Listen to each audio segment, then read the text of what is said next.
It is not just going to be a waste of time. We want to engage with the young people. Just like we've communicated with you over the phone prior invitations, that we want to engage the parents with the youth.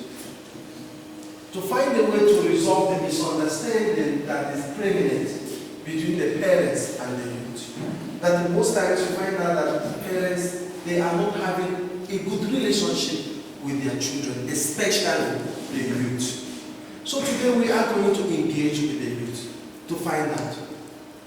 To ask the youth, what is the challenge? Why is it difficult for us as parents to have a proper relationship with you as my son, as my daughter, a young one? And also the youth will take that opportunity to ask the parents, why is it difficult for you to understand me as a young person? To understand my feelings, to understand what I am going through. I believe that at the end of this session, we will achieve success. We will come to a proper platform where a proper relationship will be established. I want you to be free when you engage these young people. You know them. I want you to engage them properly. If you know what is the problems that you face with them, tell them now face to face. If you know the things that they are doing that you don't like, tell them that these are some of the things that you guys do that makes us feel the way we feel. Let them know. Remember that whatever it is that we are going to do here today, it's not just going to end here.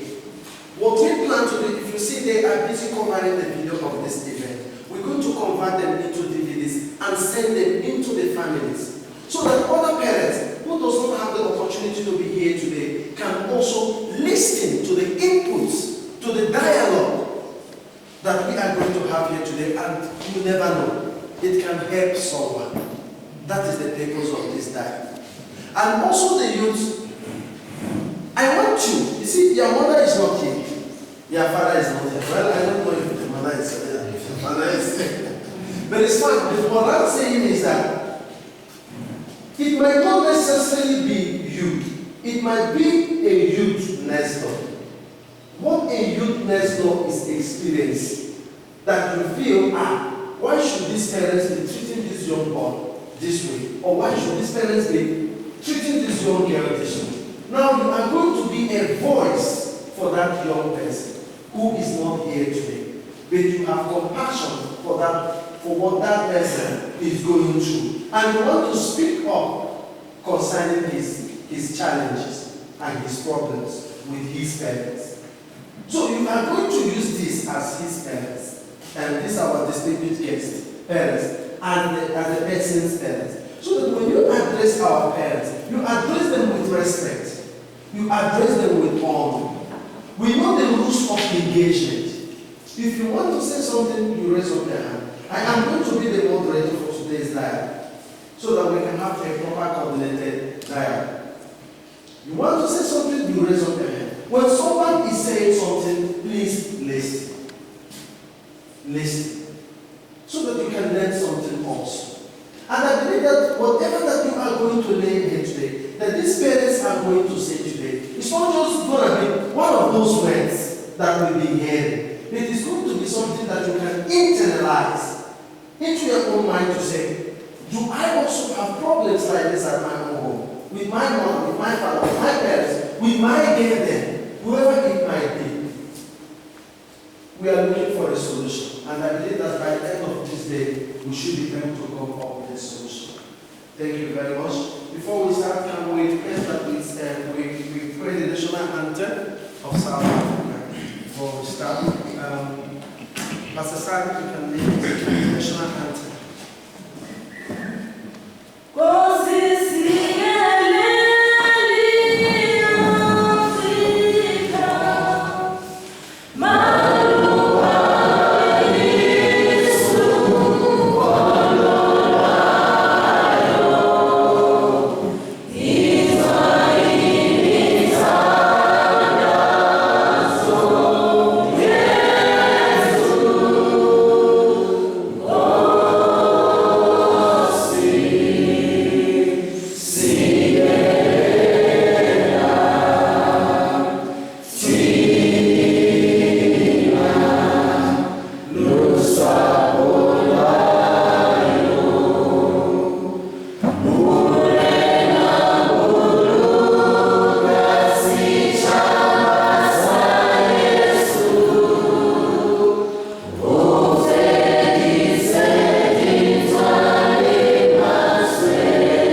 Okay,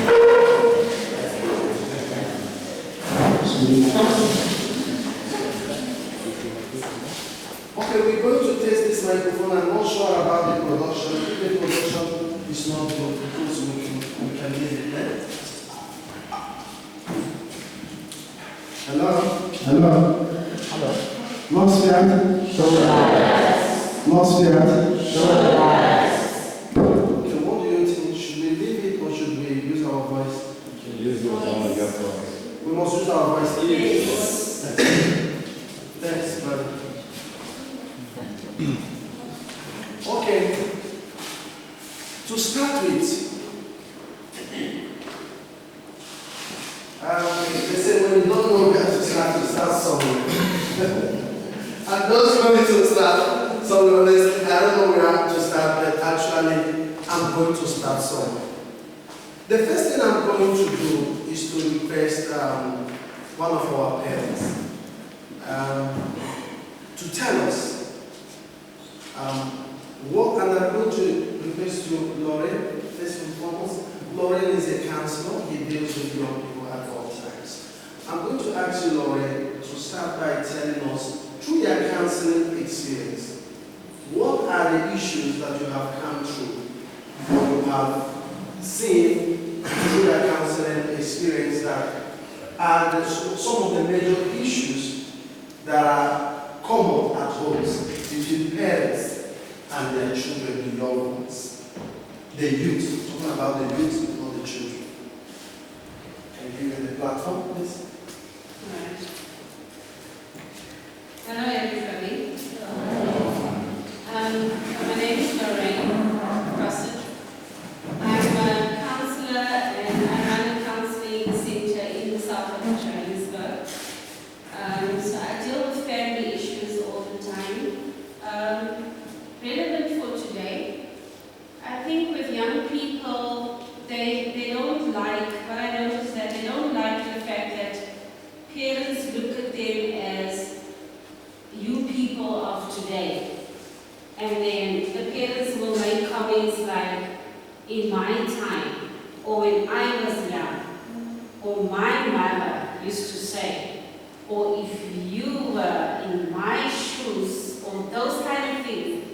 I feel young people have already decided that the parents of today do not understand the time that they live in, and they do not understand the challenges fully that they are facing.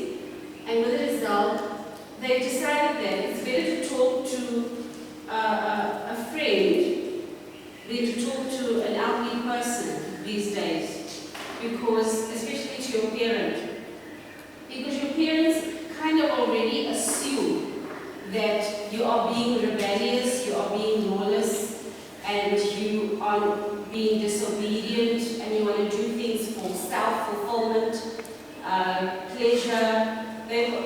As if young people already decided that that's the stance that the parents are taking, and they first have to bridge that before they can even truly start to communicate the actual problem.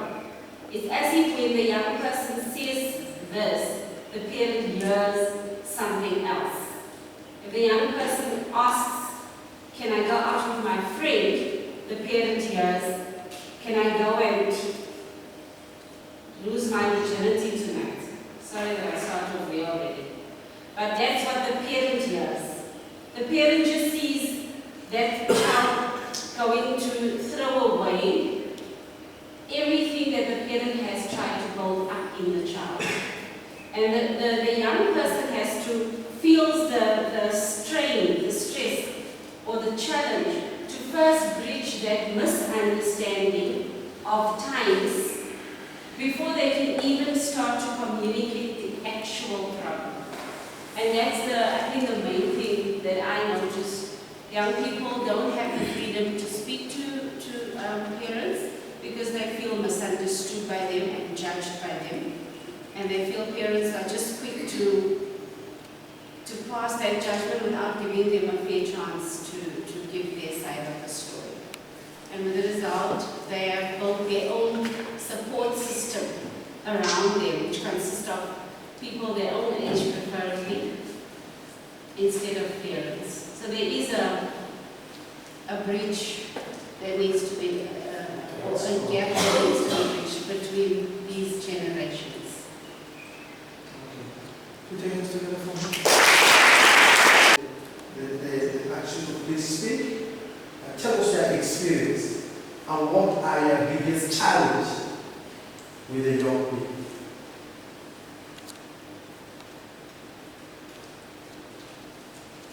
Forgive me guys if I don't speak properly, just let my feet taken out of the bottle.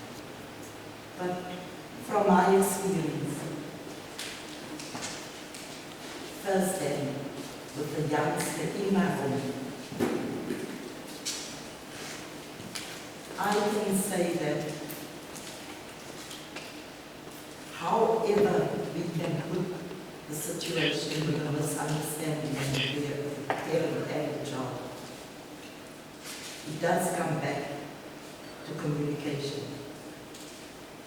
If we as parents and children cannot communicate, what I've experienced in youth is very secret.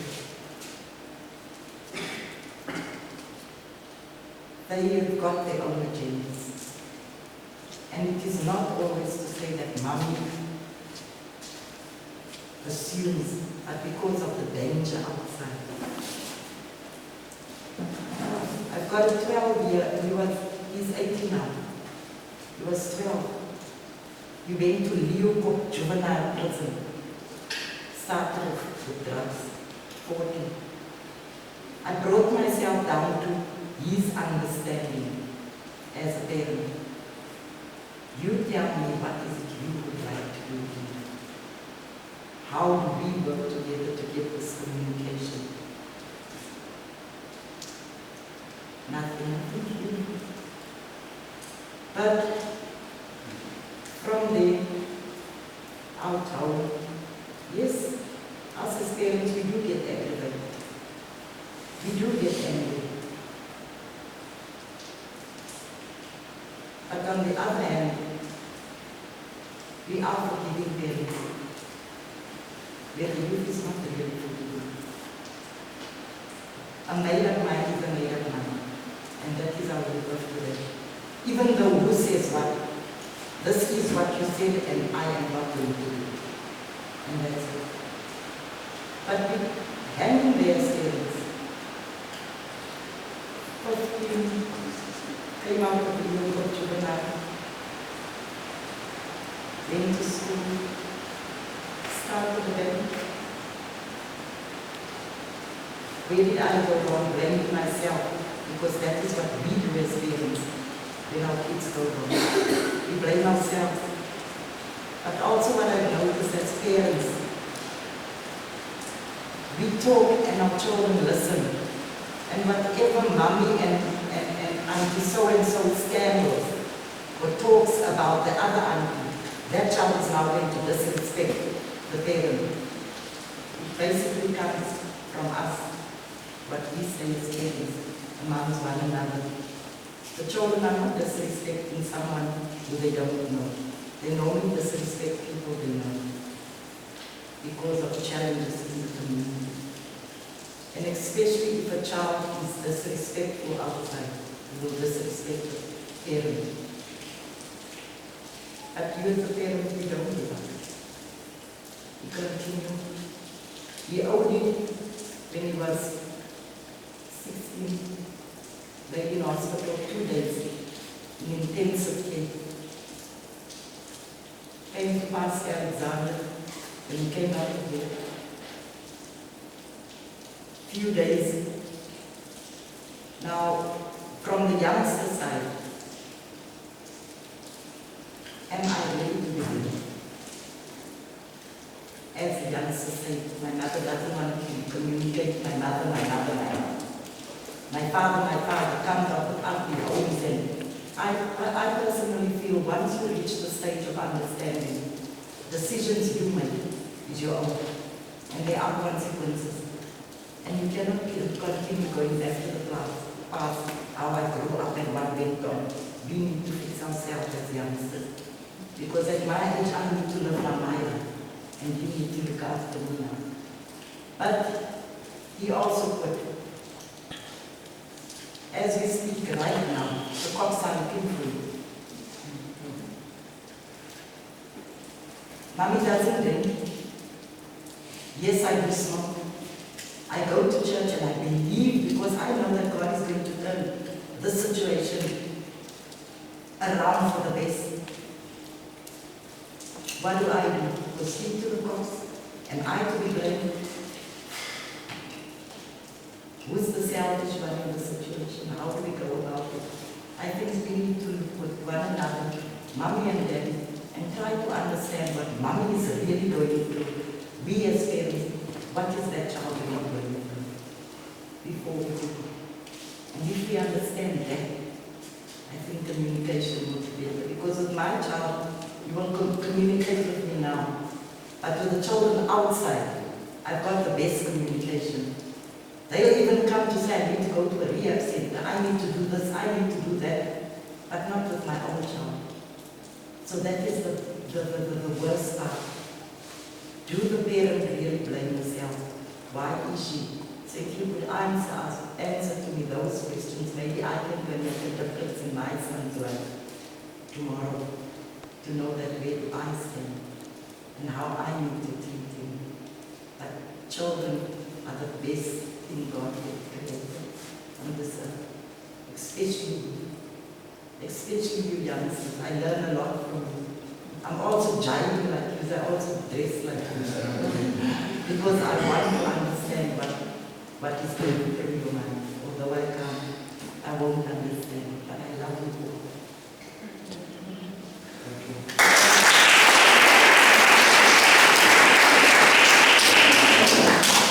Okay, please, young people, as they are busy talking, you are also busy preparing your own questions and you are also busy preparing yourself to say your own partner. All right, I'm just going to ask Sister Violet, please help me.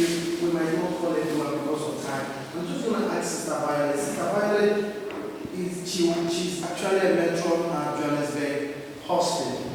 She deals with young ladies all the time. Sister Violet, you've had a lot of complaints and you've had people talk to you what they are going through. I knew you when you were working with Johannesburg Child Welfare. You've put many youngsters that have children that wants to abandon their children. You've counseled them. You've spoken to them and you've given them proper treatment to help them to find a way out of their situation. Please, can you please share with us what are some of those challenges and experiences that you have with them to say these are some of the common things that they usually say when they find themselves in a situation like that with regard to their parents? I greet you all. I thank you very much actually for being here. And actually I wish I could go back and become a youth again. People must find yourself once you are here. Identify yourself and know where you are going from here. I think this is an eye-opener. We are all talking here. You will learn some of the things that is happening around you. And also from the mother's side, the parent's side, I just want to say, don't make your children slaves. Don't make your home a museum whereby your child will be running up and down your errands. And if ever it's a boy, then you keep on saying, well, my beings for me. Well, the child cannot identify himself, whether he's a child or now he's an adult. Well, my being, sit down with me here, let us drink together. It's a weekend today. If ever it's a girl, go to your father, ask money. The child cannot identify whether I must play this role for my mother. You know? No, go there, get money for me. Okay, go to your boyfriend, get money for me. You know? You need to identify yourself. And even you parents, as I'm saying, your home is not a museum whereby you bought something. The child is even afraid to say, Papa, can I have this? The child cannot open a TV and sit down because your TV is very expensive. Don't touch my TV, it's very expensive. I bought this TV 2,000 rands. Don't touch it. Or don't do that. Okay, don't wear these clothes. I bought them very expensive. What do you want the child to do? What do you want the child to do? The child must not wear the clothes that you have bought. Why did you buy them for the child? I mean, you need these kids to have identification, identify themselves with other children. A woman, identify yourself with another young woman. Do you understand? So that you know yourself where you are. Not that you become a mother in the house, cooking, the mother leaving with her own children. She goes there, going to clean, and then you are busy here cooking. You understand? Coming here, children are a gift from God. You know? You cannot make a small child to wear a big suit, a long suit, and the child becomes like a robot. The child don't know what to do now. Cannot play with other kids because he's wearing this suit that you bought, so expensive. Yeah? Children are children. I'm talking from the mother's side, the parents. Children are children. You cannot let them be adults when they're still children. If they need to play, don't hold them hostage in the house. Kids to be inside the house, the small minute that they're going to get to go out, they're going to be pregnant. I'm coming to the teenage pregnancy now in the hospital. We have got a lot of problems with teenage pregnancies. They get pregnant being 14, 15, 11, 12 years. The youngest is 9 years. Okay? You ask yourself, don't worry about 9-year-old. The food that we are eating now is making us to mature. Is it processed food? We mature very fast. 9-year-old can be pregnant. So we found those things in the hospital. A person is 9 years, 14 years is pregnant. When did you have your childhood? Because you're already a mother. You're already a father.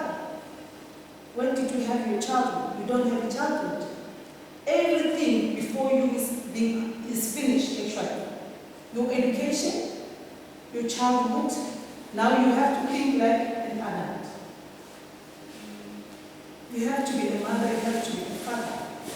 Then we've got other things that male child are doing. They engage on drugs. They want to explore. Tick. What is the other thing? Tick. Nyaupe. And what is the other thing? What is that? What is bunga? Bunga. It's not bunga. You find them being finished, being young. You know you must have a wish. What do you want to do? You know, you must think about the car that you want to drive. As a young male child or as a young female child, you must think about your future. That I want to have a double-story house. I want to have this thing. So let me go to school.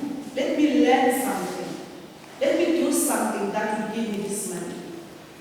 If you start by now, you start now taking the Uber, the bunga, what you call it, bunga, the tick. You start now taking drugs. Where are you going? Do you go somewhere? You don't go anywhere.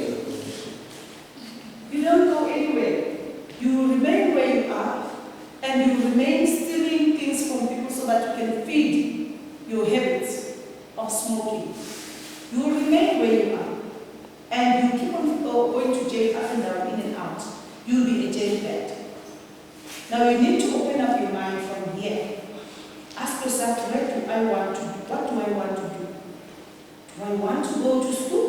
Do I want to learn something? We live a skills society. It's for you. It's for skills development. Why don't you develop your skills? Why don't you do something? I wish I can go back and be you. You know, the government has given you this opportunity. Make use of it. Make use of it. We don't want to come and together. I am tired of delivering small children in the hospital, ladies and gentlemen. Some of them, the kids are being abandoned. There are so many. You deliver this child in the toilet there, you don't know what to do. After that, you're bleeding, then out. You don't know, you pass out, you die. They die. Because you bleed because you are hiding this thing. Or you already put the child in the toilet, you flush it. It goes. Then, so you need to identify yourself. You need to think about now, where do I go? Do I really want to go forward? Do do I really need to blow up my mind? Do I need really to be set, my mind must be set somewhere, or what do I want to do? Because it's really disturbing in our country. I don't know whether they said democracy is what it has to happen now. Because there's no more respect. This is number 3. Youngsters don't respect the adults anymore, even in their houses. Because we go together in the bar and drink, so what? There's no respect, there's nothing. Last time I attended a funeral service of one comrade at Europe, so the old woman stand up and say, Amanda. And then she said, I don't know what to say, and I really don't know what to do, I don't know what to say. But, before she finished saying, they started saying, howling her, sit down if you don't know what to say. Who are you? Sit down. Poor lady. She has to look down and don't sit down. She was nothing in the eyes of the youth. Is this democracy? No. It is painful. Amazed. Open up your eyes, look forward there, and have a vision of what you want to do. Thank you very much.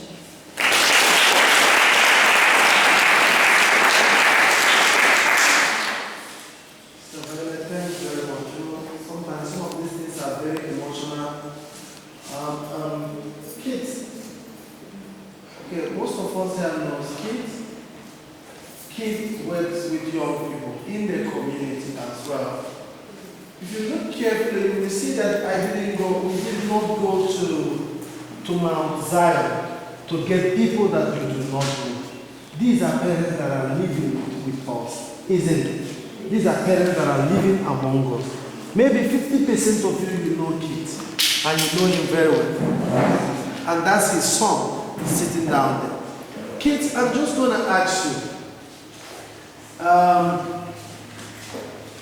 I want you to say something concerning this issue.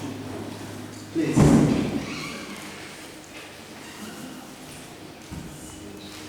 Guys, when I was asked this morning, good afternoon. Good afternoon. I have to greet you in this manner. And that is to say, I greet you in the name of Jesus, because we are all believers. Amen. I want to speak about something that I believe is the theme of society. And it's called permissiveness. The word permissiveness means allowing a lot of freedom. And then I'm going to go to the Bible, and then I would ask you to be very attentive about there's 10 questions that I'm going to ask the youth, but it's also related to the parents. Because these are things that we need to answer in our homes. The Bible says in the book of Corinthians 10, chapter 23, or verse 23, chapter 10, verse 23, it says, everything is permissible, but not everything is beneficial. Another word for beneficial is helpful. Everything is permissible, but not everything burns up. Are we still on the same page? Yes, I hope nobody's gone to page 2 as yet, because I'm not there yet. You need to understand these 7 questions is what parents need to grapple with every day of our life. Because of the things you do, because of the friends you keep, because of the places you go to. One of the things, as a parent, we need to understand is that the first role model our children identify with is ourselves. So therefore, what is it that I teach my children at home? My son will testify, and I'm not ashamed of it, but he does not live in a democracy. He lives in a dictatorship. What do I mean by that? It means in my home, I am the boss. Why? He hasn't got rights. The Constitution does not apply. Why? I know some of you are getting, you can see by the way. First and foremost, Who looks after you? Who clothes you? Who feeds you? Who provides a roof over your head? If you are still a child living under the roof of your parents, then you've got a responsibility. The responsibility, because the parents are discharging it, their responsibility. Your responsibility is not to come in and demand. Because the parents are the single parents, Pastor, without the support system by the youth, expect parents to buy them shoes of 1,000 rand. And if they don't get it, they go to their friends, and unfortunately, with all due respect, my young girls, some of them prostitute themselves. These are the things that we as parents are grappling with in our minds. How? Where do I draw the line? Question 2. What do I allow you to do in my house? And when? What do I allow you to say? And when? And how do I allow you to say? Because some of you, pastors told, but I need to clarify some of the things that I am the head of the disciplinary committee at the high school. And when we sit with the youth and we try to discipline them, and we call in the parents, it is heartbreaking to see how the youth of today disregard the parents, the teachers. But at the same time, parents has done this one thing wrong, Pastor, and parents has delegated their authority of disciplining the children to the church and the pastor or to the school. And that is where parents are failing our youth. They are the future of our country. My biggest concern with the youth of today is who is or what type of role model do you emulate? Is it Rihanna or Christopher? Just an example. Because they are rich, they are famous through their songs. How many of you actually take the time to listen? Not to hear, to listen to the beat and the words that are being spoken. The words of these songs, therefore, people like myself like to say, in my day, they listened to the old James. They spoke about the last, they didn't speak about rain. Am I correct? This is what your role models are singing. I want to bring that type of music into my house. And I must accept it. But at the time, today she comes with Jonas. Next week she comes with Tepo. The week after that she comes with Jonathan, and she expects me to accept it. My son, his name is Jacob. This week he comes with Mary. The week after he comes with Mbani. The week after he comes with Jennifer. He wants to come and sleep in my house. I must accept it. Let's think about it. You are demanding rights, but you don't want to take responsibility when there's children there. When you go to pastor, the first of the month, you stand in front of Absabel. You see there's 400 people there sitting in the queue. 350 is young girls between the ages of 18 and 25. Having kids from 3 different parties. You take that money, the boyfriend stays there on the corner. He takes half of the money, goes, go and make another baby. She takes half of that money, comes and gives me as the parent. In the course of the month, I must feed the children. You need to think about this. Who is the head of the house? As a counselor, you will understand what I'm saying. The fathers is out of place, the mothers look at this, and the children is confused.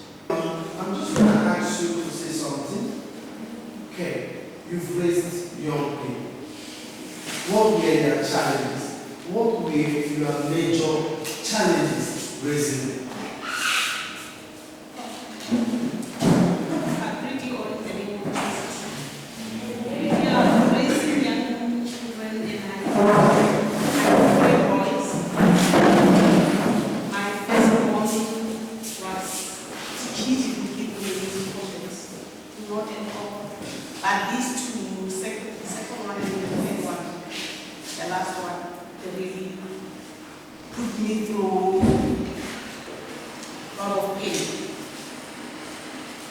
My second born and my second child was arrested when I was in yoga because of he was doing drugs. And he wasn't staying with me. He decided to go and stay with the girlfriend. In the house, they sold everything in order to go and buy the drugs. I mean everything, appliances. They didn't have anything except the bed that they were sleeping on. Then he was sometimes coming at home to me, but I could see that there's something wrong with this boy because he was having this congestion, sneezing like all the time and sneezing. I said, what's going on? What's wrong with you? Are you having any fever? No, he said to me, no, maybe mom, it's just we've got cats in the house. But I was just like suspecting something. Something is going on with this boy. A very handsome boy. He said, no, we are having a cat in the house. That's why I'm allergic to a cat. As time goes on, he got arrested. They took my TV. I wasn't at home. I was in Raleigh.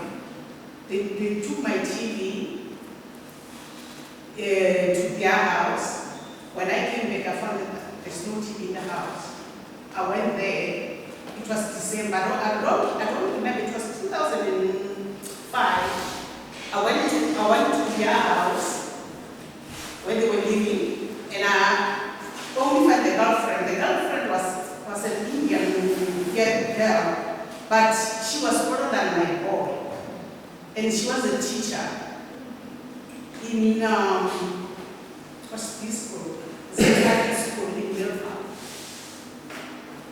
I forgot the name of the school. It's not important. Yeah, right. I found that girl. I asked her, where's Joseph? She told me that Joseph is gone somewhere with the friends. And I said, where's my TV? She said, the TV will bring it later. We don't have a transport now.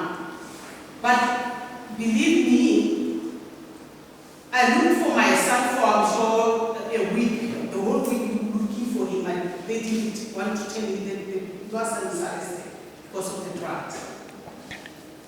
Until his friend came to me and told me that your son is arrested because they were doing drugs. Himself and the girlfriend and the sister, his girlfriend's sister, and they were very educated children, and my child wasn't. He had only grade 12.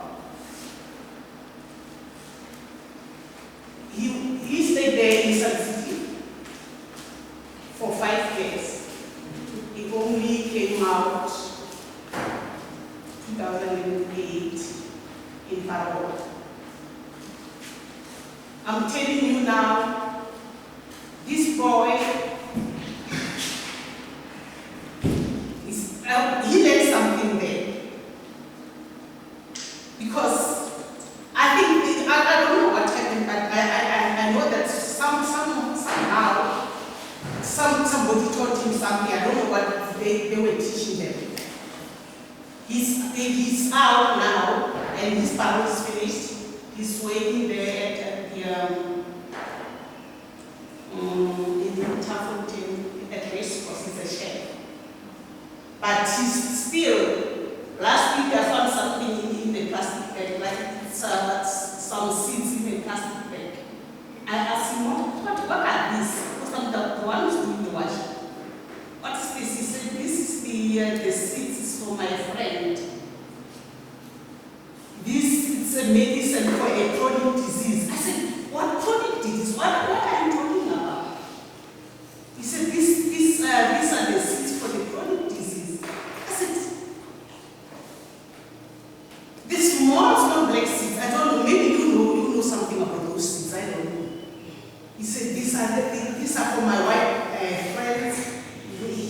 them for a chronic disease. He told me many stories that I don't even understand what's going on in his mind. I said, Joseph, you want to go back to Sun City or you want to stay here with me? If you want to go back to Sun City, believe me or you, I'm not going to come there and visit you again. Because I'm not going to waste my time and my money. Because I wasted my time to take you to school. I'm not educated. I wanted you to be a better person than I am. I went through several companies to work for you guys. And the same applies to this small boy. He doesn't listen anymore. So what I want to say to you is please respect your parents. Listen to them when they talk to you. Just listen. When they tell you that whatever you're doing is wrong, if they say it's wrong, that means it's wrong. You must just give them ear to them and listen to them. Your mother will never say this thing is wrong, even if it's not wrong. Please, you are putting us under pressure, and you are getting, I don't know, we are going through a hell because of you guys. You must just listen to your parents. Some of us are single parents. We don't have husbands to raise children. Like myself, I raised 3 boys by myself. My first son went to university. Can you believe? I didn't have grade 12. I struggled a lot to take my son to school, but he did listen to me. He did listen to me. Today is Sunday, but this too doesn't even listen to me. If you are like one of those 2 boys I'm talking about, please just listen to whatever whoever says a parent say, even if it's not your parent. Like the mothers and the fathers here, they just say something now, just grab those things and really grab them with 2 hands. Those things you'll have a brighter future with them. That's what I'm trying to say. You can see that I'm struggling to speak. Even now, I'm struggling to speak in English. I'm not well educated, but I've tried a lot to put my children to private school. But they don't even listen. They don't listen at all.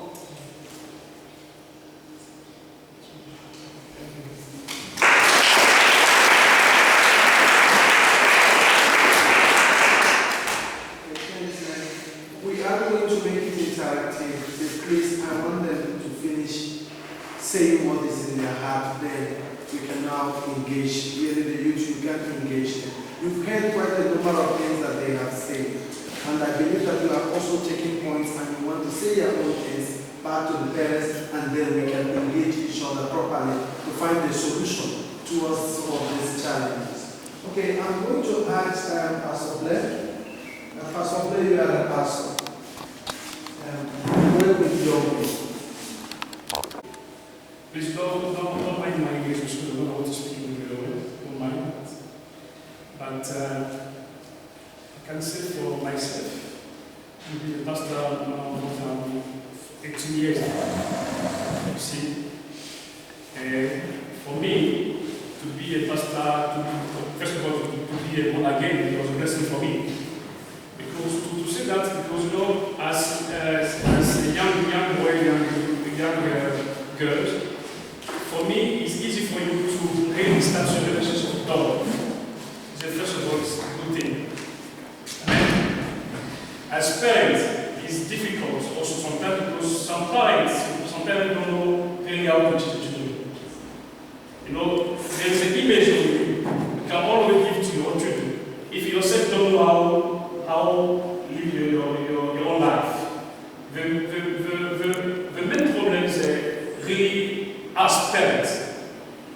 Because sometimes people come to me and say, oh, but my father or my mother never tell me I love you. It's a big problem. if you ask maybe, it's one day your parents to do a sit together, I don't think so is the answer. You need to say to your children, I love you. That word is a powerful, you see. What you say to your children, I love you, that love means something to your children. You can help your children also. I don't feel I will try to replace something what you say to me. You are the seed.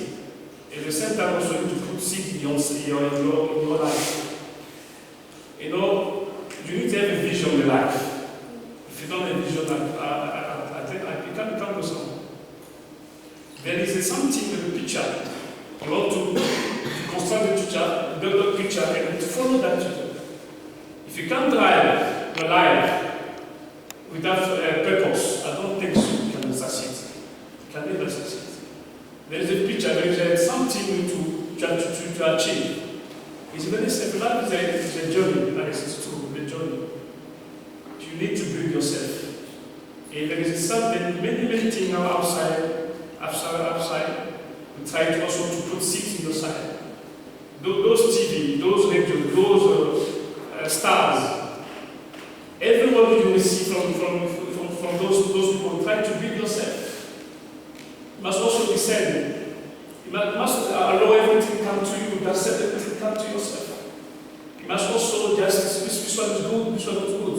That one is good, first of all, to come and have a relationship with God. God can, again, the Bible can teach everything you need to have in your life. Without God, this is my perspective, without God, I don't think so you can succeed. You know, success is not only drive a big car, to have a big house, but you need to do something in your life, to your children, to your generation. You see, this is a life. First of all, have a relationship with God. After that, build your life with God's grace. There is a cement, there is everything, good thing from Bible, you need to build your life with. If you really build your life with another thing, I don't think so really you can succeed. Because the devil, those things, those alcohol, those lies come from our enemy. He tries to deceive your life. So really, you need to really to decide, let me have a relationship with God. I don't know your culture. Me, I come from North Africa. There is too much stuff in our culture. But when I discover God's culture, for me, is everything. It's a good culture. And that culture has been with me every day. I spend it. I'm not an old man, but I still have someone who can come to me about the Bible always for me to grow up.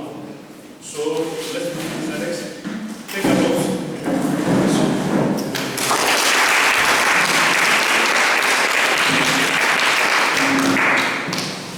Thanks very much. Brother Durango, you are a motivational speaker. I'm not going to ask you to speak now. I will ask you to consolidate. And my brother there, I will ask you to just to consolidate on some of the things that we have said. Now, our youth, the parents have said their part. Okay. It's time for us as young people now to tell parents, this is some of the challenges that we are experiencing from them. We are going to, it might not be all of us that are going to say something, but for those of us that have something to say, you can say that, then after that we can engage with one another. Please, if you want to say something, okay. Can I say something? Yes. You know, we have to give a greater step. We just want to go and organize. I can see they are really sleeping now. If we can just stand up and greet each other, you welcome, we love you, God's love. Just for us to be. Okay.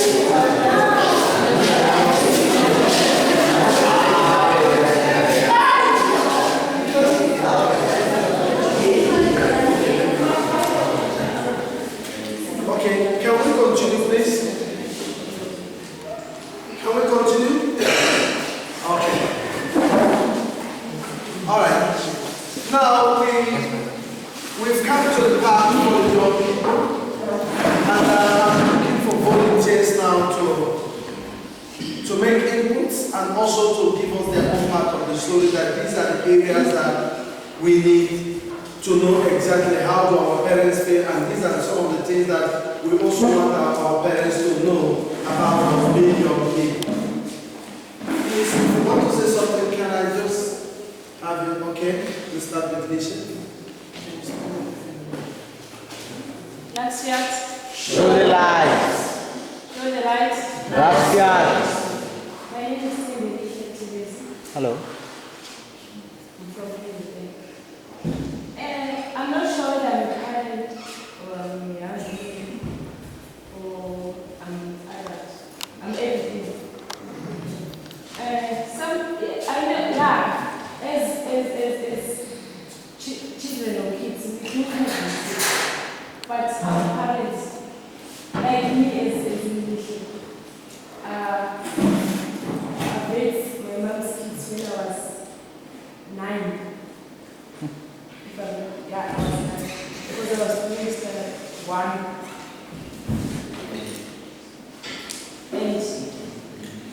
And my mom used to give birth and leave me with the child. Then she goes, then come back and take another one, then we say we raise them. I mean, this one grows up, then I will raise another one. We are 9. I'm the first one of 9. And I was raised by my grandmother. And you know, my grandmother was talking. And she would go early in the morning and she would come back in the afternoon, drunk. And I have to look after all these kids. And I have to go to school. I do have a father. And he was staying in Alexander here in Joburg.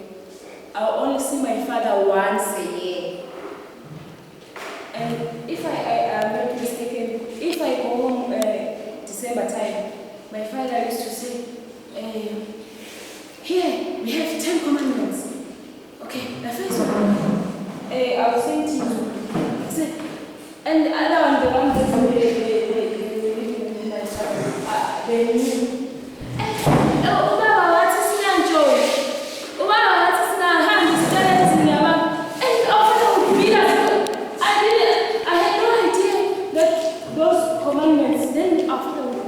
All of us, 10 commandments. So it wasn't fun.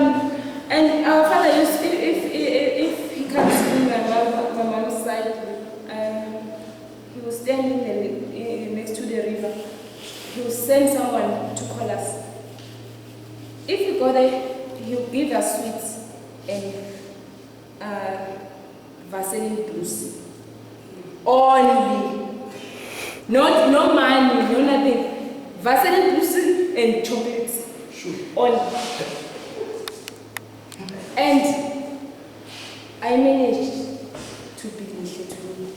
I can stand in front of you guys and tell you, it's not easy. I know, as young women, we do make mistakes.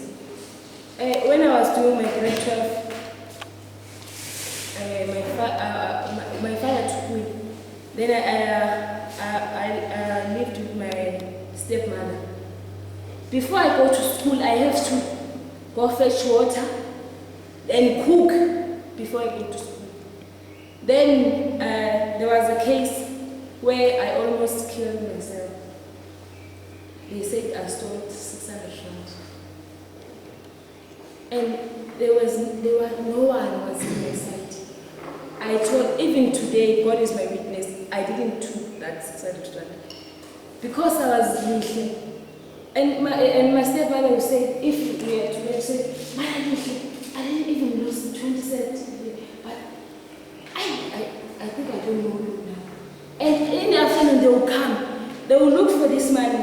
Even if I'm in the class, that's the reason I failed my first grade 12. Because every day they will come looking for this money. And I didn't even pay.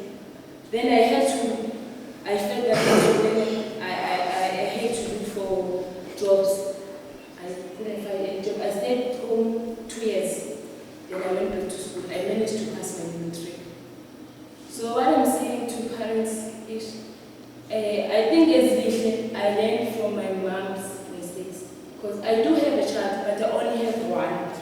she's 6. She's turning 7 on December 5. Thanks.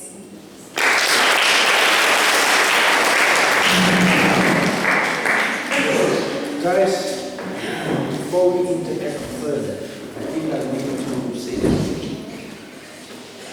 some of you may direct the question to me or anybody else. We need to understand one thing here, and that's what it is. We need to be sensitive to how we ask questions, and we also need to be sensitive to the fact that we are dealing with cultural differences. How a Mapedi or a Zulu raise their children is totally different how we colors raise our children. At the same time, even within our color tradition, how parents raise their children, a lot dependent upon also the areas in which you stay. Because remember, you've got the rich areas, and then you've got your, what we call middle class, and then you've got your lower middle class. All these things as a determining factor in how we raise you. And I would also like to add this to say, as parents, we are not perfect. As parents, we are not experts. Because I believe we all learn as we go along. Why do we need to learn from one another? Because in the world that we live in, things are changing so fast. A child of 4 years today can answer the phone, whilst we as parents still struggling to play with ourselves. So let us please take this.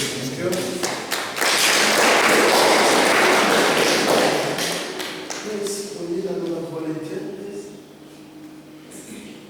Okay, proceed. Hi, everyone. Okay, I'm going to speak on both the youth side and the parent side. Yeah? I've been working for SALCA for the whole year, so I've been dealing with the youth and the parents. So I'm just going to share insight what I think on those aspects. Yeah? I'm going to start with the parents. Yeah? This is just my opinion and what I have observed. Yeah? Parents, the youth of today are exposed to so much because of the internet, because of the media, because of the freedom of speech. The youth of today are exposed to more things than we ever. I'm 31, but the things that the youth are exposed to, I'm just a few years ahead of them. But the things that they see, the things that they're exposed to, they shock even me. As close to their generation as I am, they shock even me. So the youth of today, they're exposed to so much, simply because of the times that we're living in. And like he said, it's true that they are growing up quicker, things are happening fast. You know, we're living in the microwave generation where everything is quicker, faster, and better. You know, so the kids of the youth of today is exposed to so much, and they are reading like their heads are like this. They are skimming because it's just so much information. They don't know what's right, what's wrong, what's happening. And like kids are saying, they are still trying to figure themselves out. Amidst all of these things that they're exposed to, they're still trying to find themselves, you know, amongst all of it. Yeah? And then to the parents. Yeah? Parents, this is where I think we are failing the parents of today. Simply because of the way that you were raised. You're always saying that I want to go out and work hard for my kids so that they have a better future for me. And in the midst of you doing that, saying that by providing material things, you think that's how you show them love. But kids, they need you at home, they need your attention as well. Yes, go out and work there and provide for their material things, but also give them the time. Ne? And then another thing, like I said before, because the kids are exposed to so much, this is when they need the family unit. This is when they need somewhere stable where they can go. You know? And that is when we fail them as parents. We do not have stable homes anymore. You know? And like he said, children, they don't do as we say, they do as we do. You know? You can say to the child, don't do this, but a child has to see you not do it first before he can truly get the message. You hear what I'm saying? So on the home front as parent, that is where you're failing these kids. I've had so many of them telling me that I wish I could go and talk to my mother, but where is mom? Mom is in an office somewhere. Mom is in a shipping somewhere. Mom is not entertaining friends. No, there's a lot of things and a lot of everything. So with everything that they're exposed to, with all the trauma that they go through, with everything that they're questioning, that they're being exposed to, that they're being bombarded with, the one thing that they need is a secure and a stable family home where they can go and be grounded and be brought to common sense. but they do not have that. Because first the parents, they are out working because they want to buy them blackberries. They think that if I can provide my child for a blackberry, that's how I'm showing them love. But that's not love. That's instant gratification. And tomorrow another version of blackberry will come. He will want that as well. You hear what I'm saying? So what they need us, the family needs solid, valid morals. And it doesn't, you cannot spoil them when he's 5, 9, McDonald's, and every time he throws a tantrum, you give in. And then when he's 12, you think that you're going to start instilling discipline. It doesn't work like that. He needs to grow up knowing that my mom, if you hit, my mom will hit the hell out of me. I do not do nonsense in my mom's house. And that is what we feel in my kids. These days we want to be friends with our children. We don't want to be their parents. Like he was asking, who's the head of the family? There needs to be a difference between a child in the house and a dad and a mom. And everyone needs to know their roles. If you're a child, you're going to be a child and you're going to do as a child does. You hear what I'm saying? This is where we fail in our kids. They do not have someone stable where they can come to. They can get messed up. When I give out my pamphlets to parents, as I'm doing my son cut-offs, I always tell these parents that take these things, sit them, read them with your children, so that when the children gets the nonsense from the street, the child can remember that my mom once sat me down and we talked about this. Give them the facts that they can counter it with the nonsense that they get in the streets. That's what I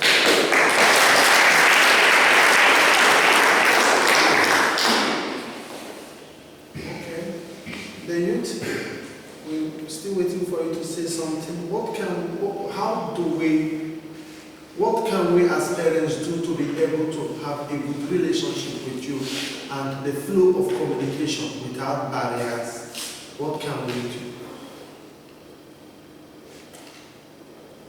Okay, we feel. Thanks.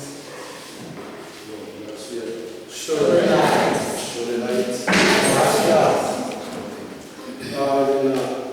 I'd like to say one thing. I think speaking on the side of the youth is that what parents can do is maybe give their children more time and try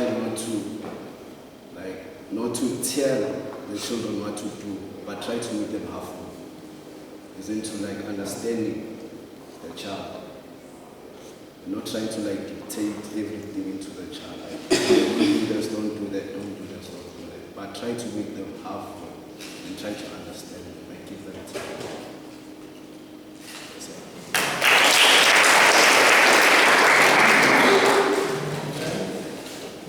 Yes, please.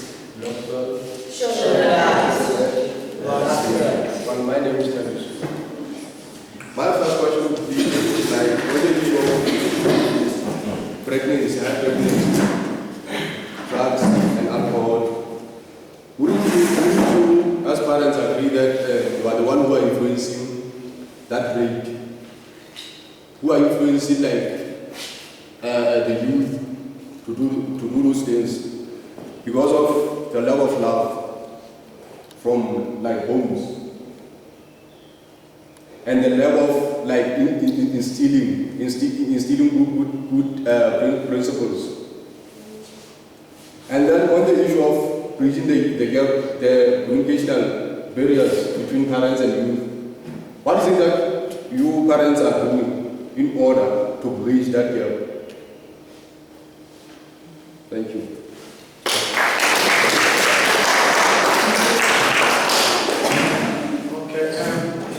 He asked the question. Okay, Kid, you want to take the question quickly? Again, I need to say this. I cannot speak on behalf of all parents now. Speaking on behalf of myself and my own experience in the transition that has taken place. You're talking about a lack of love. The pastor was saying that we as parents fail. We never say to our children we love them. It's a fact. Because we never say to our children we love them, they go and look for love someplace else, or they need encouragement, they go and find it somewhere else. This year, so what does parents do? And I hope God will bless me in order to do this ministry. For the first 6 months of this year, me and my son, we used to have a relationship. For the first 6 months of this year, we fought all the time. Yeah? And then it came to pass that I sat down and I had to ask myself serious question. Why isn't he listening to me? And the question, the answer was this. I was not listening to him. I was always telling him. I was not listening. And the reason why he was not listening to me is because I was not speaking to him. I was speaking down on him. What does that mean? It means that I was constantly criticizing instead of encouraging. There's a big difference. But when I started to encourage and to inquire, our relationship has reached the point where I could ask him. When I got a phone call, I said, I needed you to come with me so that you can experience something. And he did it willingly. No? I didn't need to force it. It's because we have developed a relationship. But in this, we both had to make some compromises. No? We both had to take a step back to say, this position that I feel so strongly about, is it the right one for me to take right now? And he was able to tell me this is what he hates about how I deal with him. And I was able to tell him why I do things the way I do, and why, because whatever we do to our children, whatever we say, we have to say this is the goal, this is the objective. And if we don't explain ourselves, we are not going to find mutual ground. The goalposts will keep shifting. Yet, the question still comes to mind that I said, you guys need to ponder. This is my personal philosophy, and this is how I try to love my life. If I want somebody to change, I need to change first. So for the youth, you want your parents to change, you also need to change.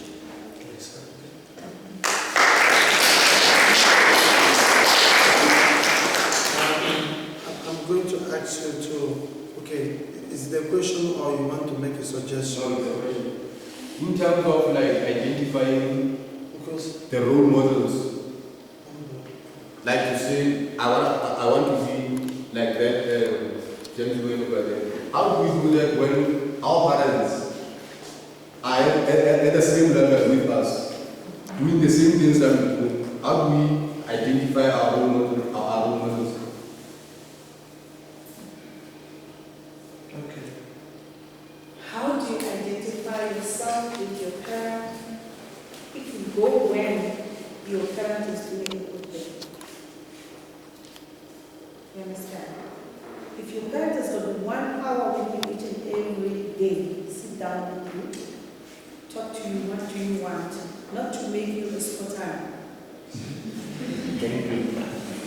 If I say I love you as my child, I don't mean that I spend a lot of money buying you expensive shoes and you go there and bend them. Let's sit down here and let's become friends and talk. What is the problem?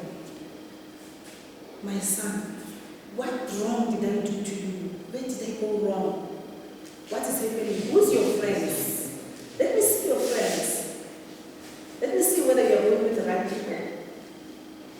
Isn't that there is this peer group influence? In the house, you can have this mask of a very good child. Always, yes, mama, yes, papa, yes, mommy. But when you go outside, you become a offender, this brother, offender. We have a knife here. Pangame, or offender. So whatever they call you in the spirit, you know. So we need for you to go deep, and be friend of your mother or your father, your father, your parents, or you also give yourself time.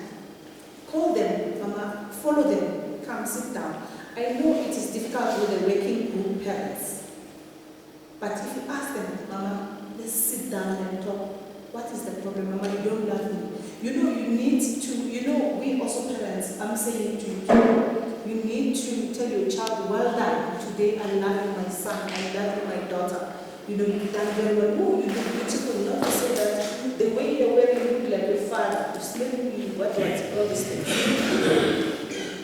You need to acknowledge whatever a person is doing, a youth is doing, because youth are very sensitive. So whatever a youth is doing, you need to acknowledge. Oh, you have wear such a beautiful clothes. Oh, you look beautiful today. Oh, what did you eat? Your smile is wonderful. I love you, my son. I love you, my daughter. All those things, they bring you nearer to me as a parent. But if I call you and say, like you are my son, you'll be able to say, Mama, you're talking too much. Come, let's talk. What is it? You understand? There's this artist who was singing at home. What is his name?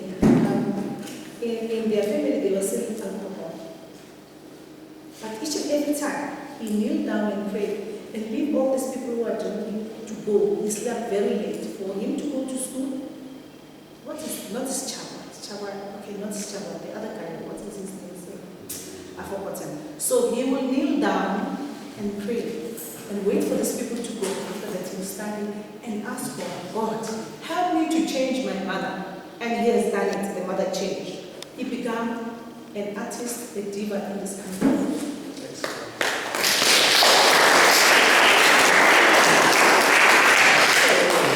I know you want to say something. Okay, I'm just going to ask you to just 1 minute. I want to get more input from you, the youths. I want to hear your voice. Yes, please. Please talk to them now. We are going. One parent is I was actually my grandmother. Like she would have been. I don't know the man passed away. How can you speak to my grandmother? You don't know what God's going to speak to you. You tell the lies, you don't know. Where can I go to? I just wanted, is there anyone else that wants to say something on the side of parents? Okay, okay.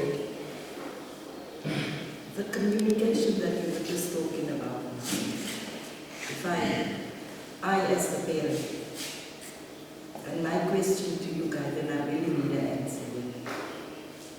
We need to humble ourselves as parents. We need to understand you.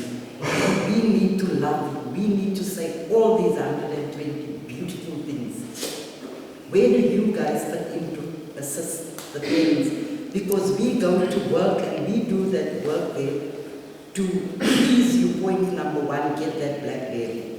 Point number 2, come home, find out I must still pay somebody else to clean the house, to cook, while I've got a teenager there at home. So where do you fit in to assist and help so that we can have that relationship?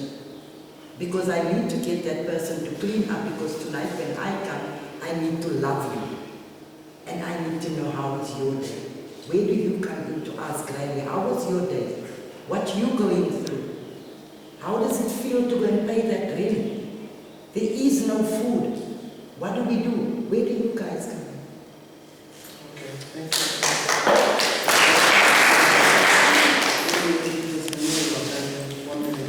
Okay, she's asking a question. Where do you guys come? What is your role? The lady has a question. Okay. I want to say something about as pastor, I have a motto, I have a father. You see? Why?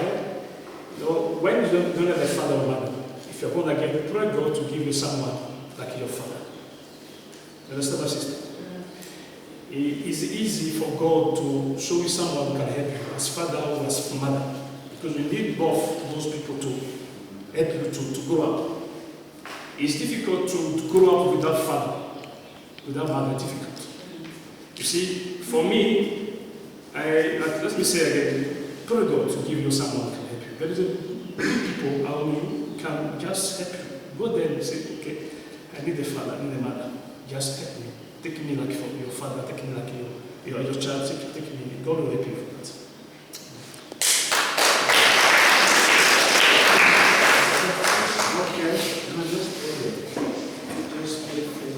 it's important, Portia, that you need to understand this very serious thing that you are faced with. Without mother father, you need also to be careful what type of relationships you develop. Whether it's with girlfriends, whether it's with boyfriends. Because not each and everyone. Don't tell your business to everybody.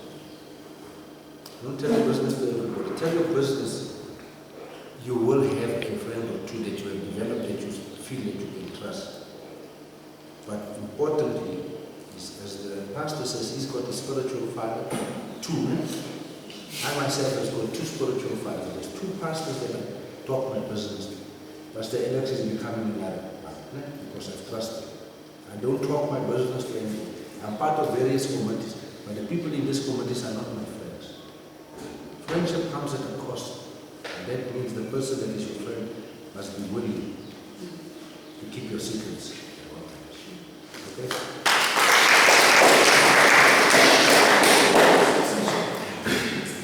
Okay, all right. Can I just give him? I agree to go.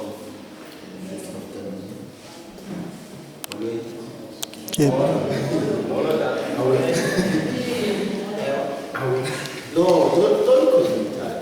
Think like that. You can refer to me as a young adult. I think that way sounds better. Just like you. I don't think anyone wants to be called a child. Here, we are young adults. Someone was struggling to say, I don't know whether I'm an adult or a youth. Just call yourself a young adult. We've been hearing a lot from our parents. And what we want is for you to talk, like what do you think can be done better in order to improve parent-child relationship? So I have these questions for you. Have you ever seen someone being abused? Maybe a parent is abusing a child. Have you ever seen that? Yes. Yes. Many Okay. times. Many times. Okay, sir. Have you ever seen a parent not supporting the child? Yes. Yes. Many times. Yes, okay. Have you ever seen a parent, maybe she was or he was rude, speaking to a child? Yes. Many times. Okay. Can I ask now? There were many yeses. Like, what was happening in that abuse? What is it that you do not like that, like, you've seen a parent abusing a child? What did he or what did she do? What did she do? Yeah. He gave him tea with a dirty cup. It was clean, but not that clean. So He gave him what? tea, coffee, in a dirty cup. Not that clean. It was clean, but not clean. In a dirty cup. Not that dirty. Just little dirty. Okay, can you explain like the meaning of abuse first, please? Like, why do you say that was an abuse? Because he hit him so bad that I felt the guy's pain. Oh, he hit him. So you don't like parents hitting No, the children? kicking and punching. That What leads to that? What leads to that anger where a parent could kick, could beat up the child like that? What leads to that? I'm also asking myself the same question. Okay, wait, okay, there's someone's doing it. Is there background? If the father behaved that way, abusing the child, is there background comes about? Maybe the father, the previous past was being abused, seeing the mother, beating the father, like punching, beating the son, so on. Also, it was an influence. She saw her parents doing that, so she is repeating. So he grew up with that emotion. Oh, okay. Okay. So it's seeing, so abuse can come from seeing parents doing that. So you decide to copy. Maybe you decide that this is the way of disciplining my children, beating them up. Okay. Then supporting. Have you ever seen a parent not supporting the children? What happened? Okay, yes. Me, I'd say, actually, it's a cousin of mine. It's a father. So, he wasn't being supported. To a child? or they make babies and not pay support, the parents or the young adults, like the youth. Yes, my cousin, which is the father of Also, he is still a child himself. No, he's my cousin, an adult. Oh, okay. So they don't support the children. The grant, doesn't the grant support?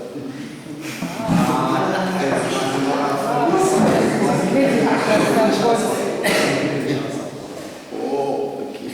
So you don't like that when, like, I'm a father and I don't support? Oh, okay. Can I say something? What about communication?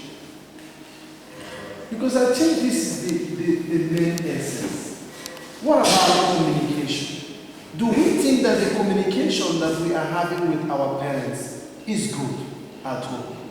What are those factors that hinders our communication with parents? Because you know what? The last event that we had, this was specific. The major challenge that was raised by them, those of them that attended that meeting, they say that we don't have a good communication with our parents.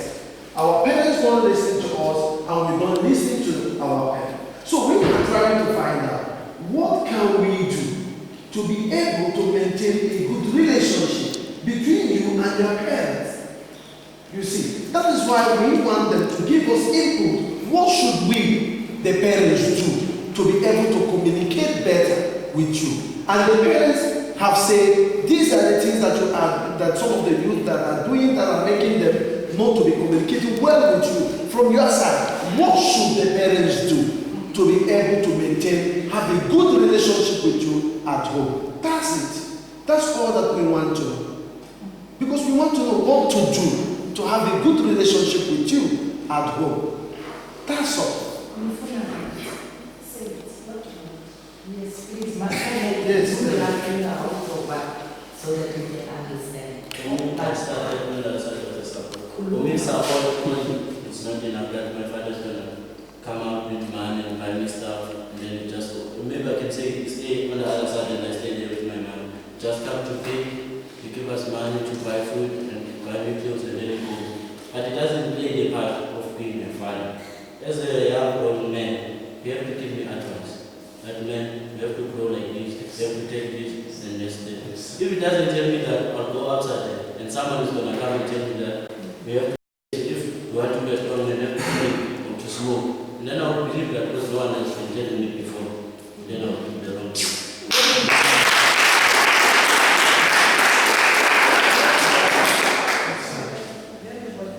My question is, how would you like a father to react, to be towards you? How would you like? You must sit down with me and talk with me. That become my friend. We have a open relationship. Thank you very much. This is the kind of things that we are looking for. Now you are telling us. Because remember, there are some parents at home who doesn't know these things, that this is how you feel.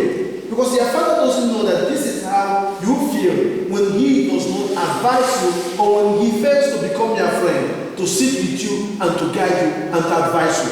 Parents, which is very important for us as parents, to guide and to advise our children. Thank you very much for that. Please.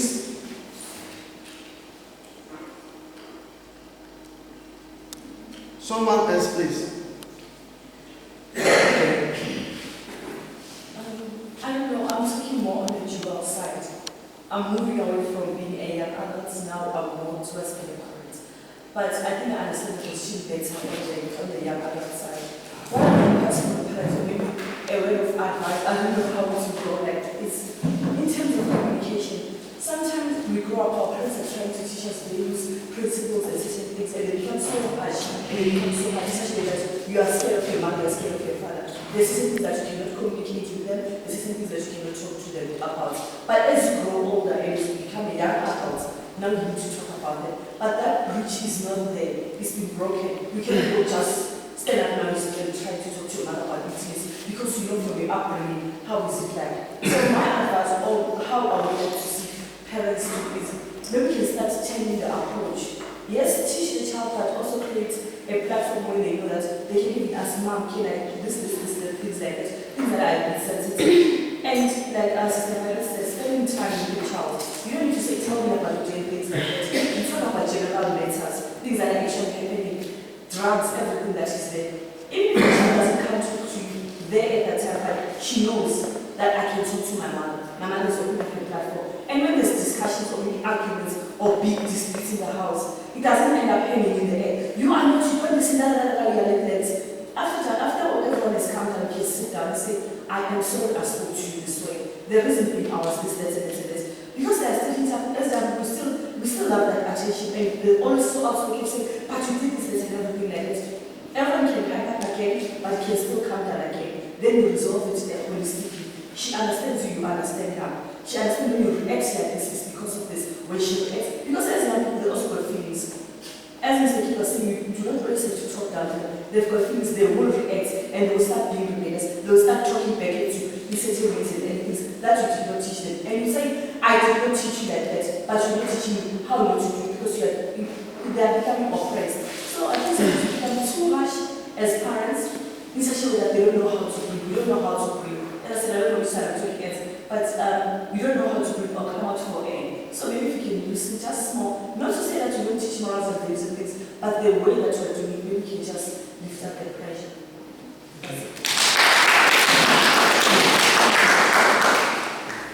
Okay. Okay, Mbala, let's give him Mbala a chance. Yes. I would like to say to you, can you please stop calling us by names like you stupid, you. Those words are not nice to us. Yeah.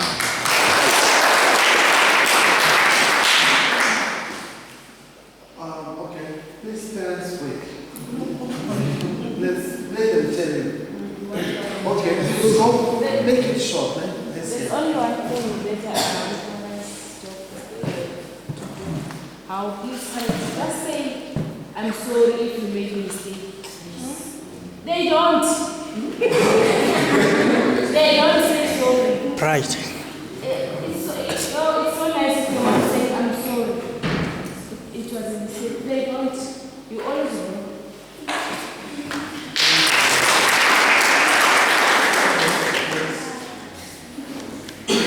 And what I was to ask our parents is that if like we have maybe 6 kids in the house, we must like treat us equally. Like don't like this one, this one. Some of us in our families, we have like different fathers.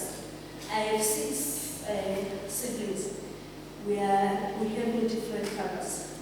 Like my mother married to my father, then he left to my mother. Then he got another husband. Then that husband also left her. Then now we are only we are 7 siblings in the house. So I'm the only one of my mother's first marriage. Then the others are from the second marriage. So I'd like to ask our parents to treat us equally because on my side, my mother liked too much those ones of the second marriage. She forgets about me. So I just like our parents to treat us equally because we are just coming from her, from the same room. So if she treats others, that's how we're not gonna respect each other. So that means the next thing, even to our children, we do the same thing. So we're just asking for our parents to work hard on it. Thank you.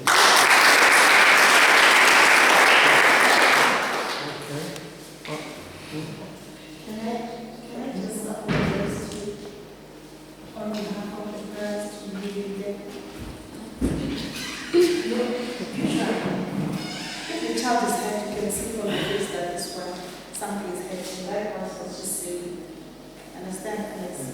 So I just want to apologize to my daughter here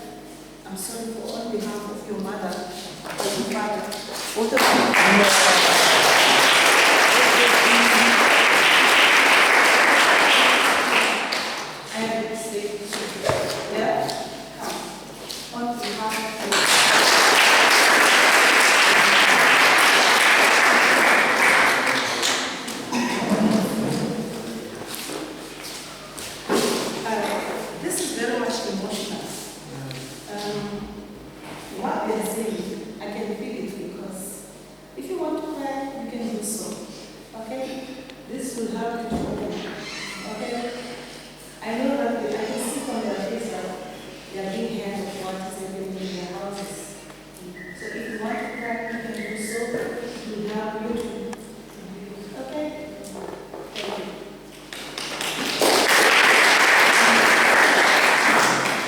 Well, I think parents should stop considering their children, what are children, and start instilling good principles to those children.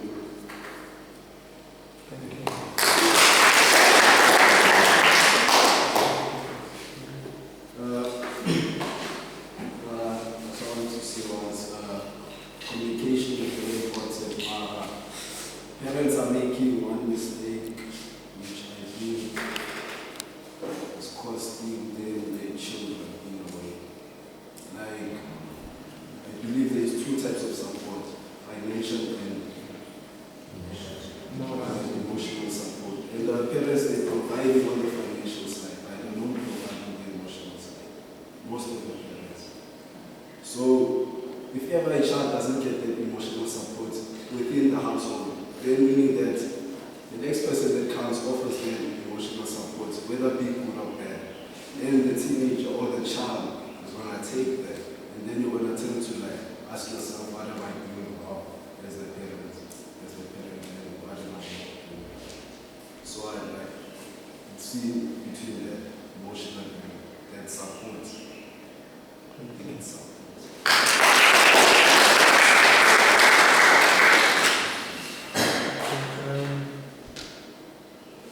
Alright, I'm seeing more. Okay, yes. You say something, please. I actually have a few things to say, not a lot, but I feel that what we are doing as young people is wrong as well, because we saying that our parents must do this, our parents must do that. Why don't we make the first step as well? Because we complain about communication, our parents aren't speaking to us, but why don't we go to our parents and speak to our parents? So I personally feel like when I go home, I learned that you're sitting here now. I'm going to make the first step, and I'm going to speak to my parents, and I'm going to ask my parents what am I doing to disappoint you, what am I doing that's what you do. And then, because my parents don't have that communication with me, my mother cannot speak to me about intimacy, and my father's harsh. I have 3 brothers, and after my 3 brothers, 2 of them are drugs. My mother is the type of person that would, my mother's very soft. My mother can't speak to them, my mother can't speak down on them, my mother is, I don't understand, I can't really explain it. But then again, my mother's nurturing. So she would speak to them in a way, try and find out what's going on, she's trying to get into their minds. But then again, my father, he speaks down on them. So it's like our parents are ignorant, like we are so eloquent. We're not compromising, we're not coming to a compromise. So I personally feel that I'm going to make the first step and speak to my parents.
Now, young people, we've heard what most of you have said.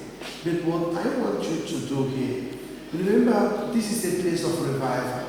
That is the reason why we left the porcelain and the hostling of Johannesburg to come here, to discover ourselves, and to look deep inside of us and say, how can I grow and where can I grow from?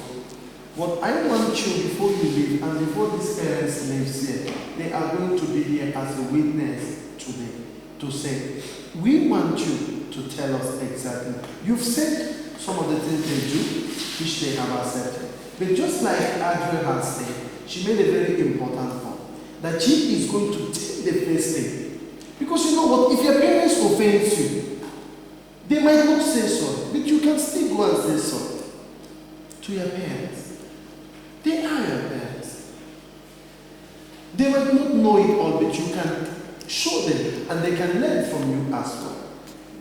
So, like Andrea said, each and every one of us here are going to tell us, this is what I am going to do to re-establish or to have a good communication with my parents at home.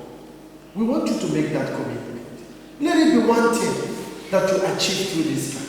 That you are going home to establish a relationship, a proper relationship with you and your parents. And I'm going to ask each and every one of us, one by one, to tell us what you are going to do. Then when you finish what you are going to do, the parents are going to give us the final feedback, and then we can come to a conclusion of this event. Is it okay? Okay. You want to say something?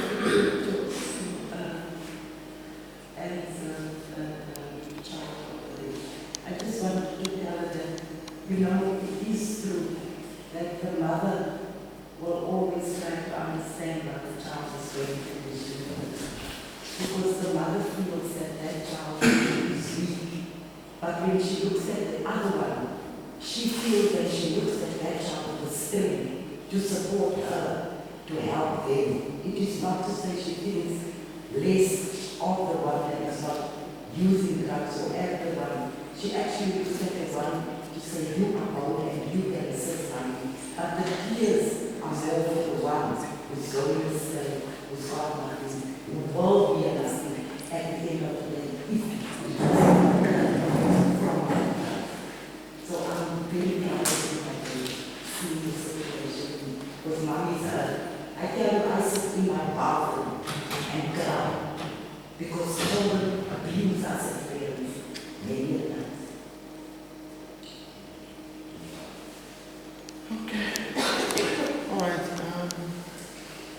I don't know where we're going to start, but please guys, I want you to make a commitment. Just like, let's take the first step of Andrea, of what she said. Let's make a commitment. Okay? Tell us exactly what you are going to do when you get back, when you leave this place. What will you do to make a relationship with your parents better? To make the communication channel with your parents more open, so that you can establish a relationship with them. Let's start from that side. This one. Okay. Okay, bye. Say we must start this side. Okay. Me, I don't live with my parents because my parents they never got married. My mother lives in Kura, my father lives in my parents. So I contact my father on the phone. My mother, I can't talk to her because she won't listen. So I've tried, but I failed. But I'll try again to talk to her. Try again. And maybe when you just call her, just tell her I love you. Isn't it? Just say, Mom, I've just called to say I love you. Is that love? You don't need to say I love you. Okay, remember that when we talk about parents, it's not only about your mom and your father. There are people who also are your girl. Those can as well be your parents. Your sister, your elder sister, who looks after you, who is responsible for you, can stay as your parents. Okay? Alright. Tembelisi, let's continue. Can you cover them to take this? I will try. My mom is very soft.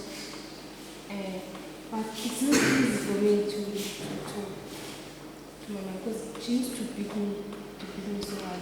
So, but I will try. She's very soft. I know she will listen. So what exactly will you do? It's just that I don't feel free to my mom. Did you hear what she said?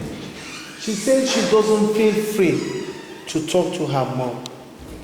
But the change can start today. Yeah, I will talk to her.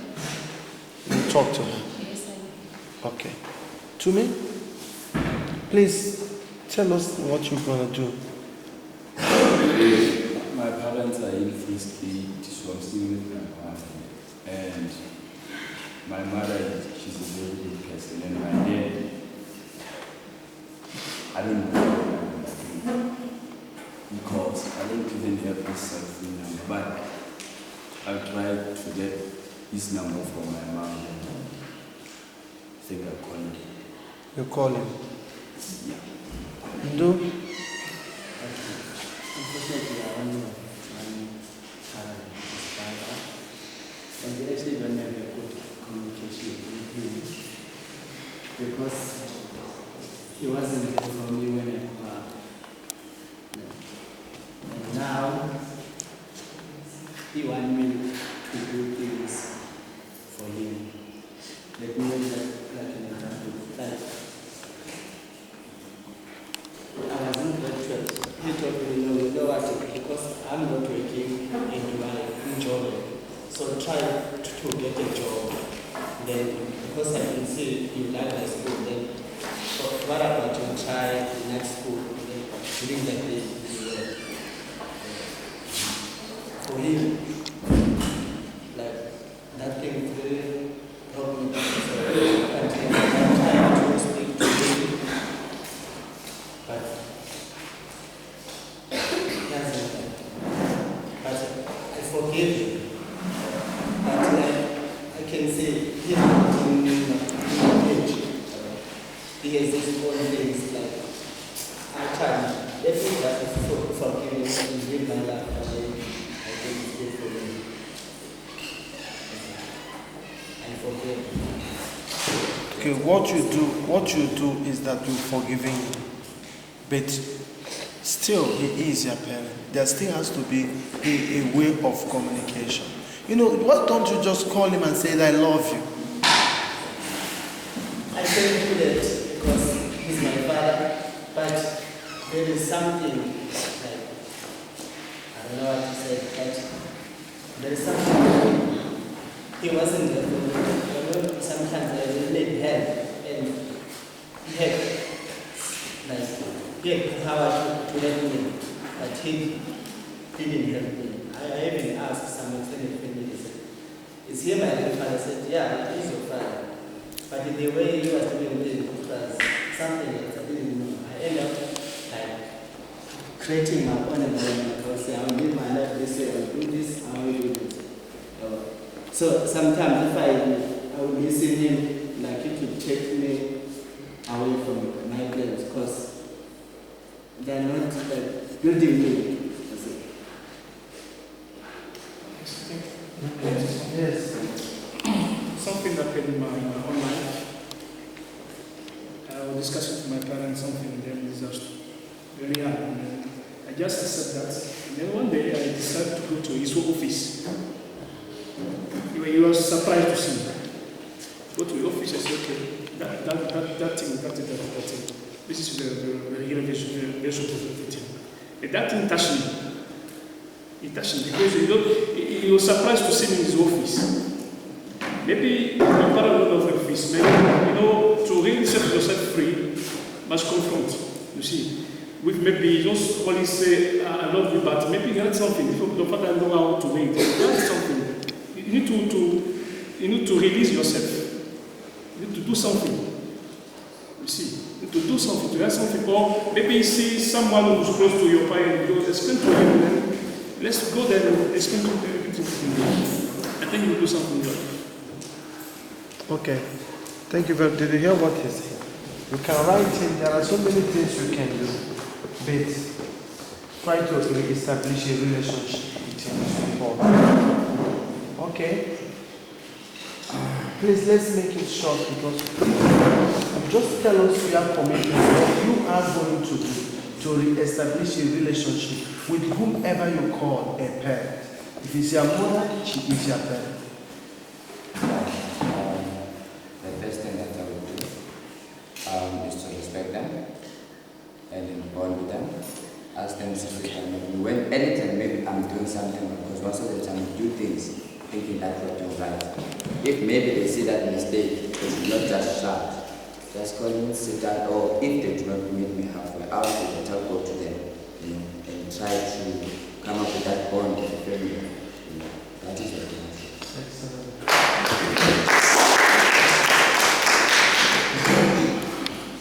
From my side, I can say for the parents, support for the children. Because sometimes it's really for the children. And they never know what to say. Maybe the child will never go to the school, maybe someone to the class, to train to smoke, because to see you in the class to do these things. So like I can say, just to give the support for the child, everything to see what is happening, to say, and if you see the child doing something wrong, then nobody to shout, just to sit down and then talk all the times. So are you going to communicate with your parents to be doing that? Yes. Not to shout. Yes. So you're going to talk to them, you're going to communicate with them. Yes, because maybe at the same time you can make the child damage the grades, you see, and they never go right to the school. Okay, excellent.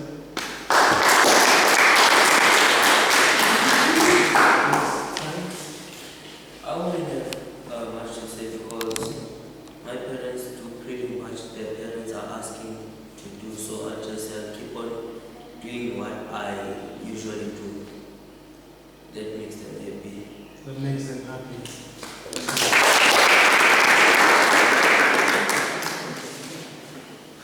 Okay, from my side, I receive all the support from my family. But there's only one problem. I'm so scared of my mom. Like sometimes when we communicate, I shake like I don't know what's happening. For my sister, I can talk about anything.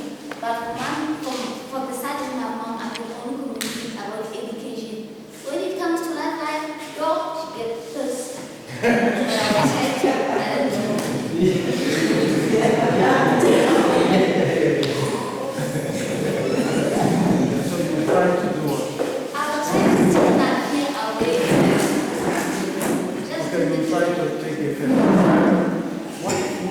Why don't you tell her how you feel when she talks? Is it not right? Tell your parents that this is how I feel. I'm scared of you. I think if my child comes to me and says, Daddy, I'm scared of you, really I'm going to think about it. Isn't it? Why don't you tell her, Mom, if you know really that I'm really scared of you? Sometimes when you speak to me, this is how I feel. Engage her so that she can know how she will feel. Because if she doesn't know how you feel, she will continue doing this. Okay? Thank you very much. Jokers, please. Yes, for me, what I want to find for the children in my family, because I learned that the person who are taking care of me are my mother's sisters, my aunts. So I'm trying to communicate with them, see what the things that I failed in life, try to make my mistake, and then make up challenges so that I can try to be a better person tomorrow. So basically, communication is the key. Yes. So let's communicate with you.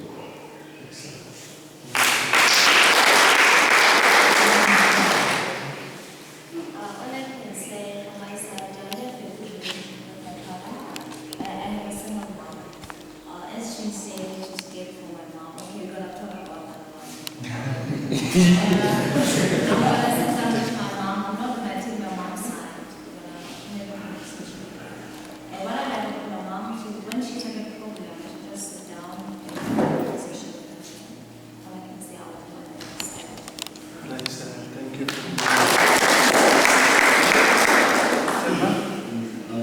Okay, I also say I have a good relationship with my parents. They support me with everything, emotional and financial, and I think they love me.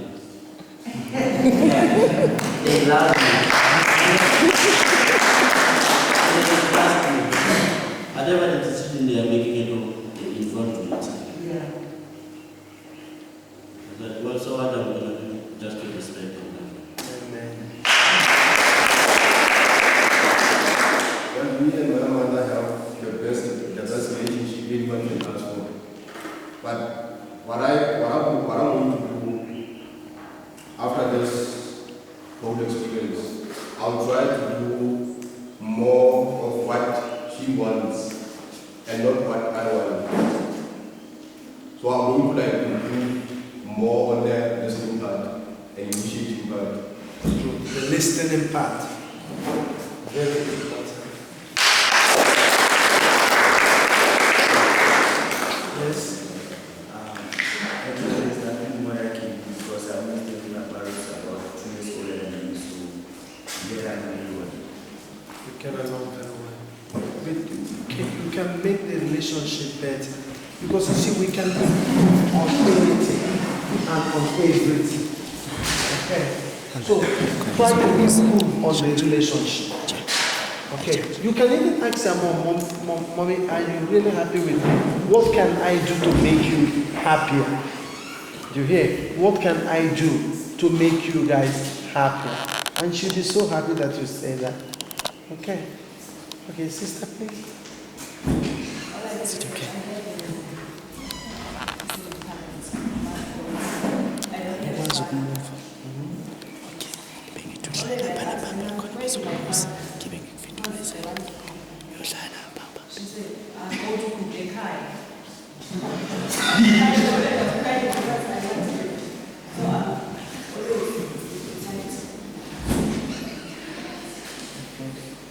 So what are you going to do? You tell us what you're going to do.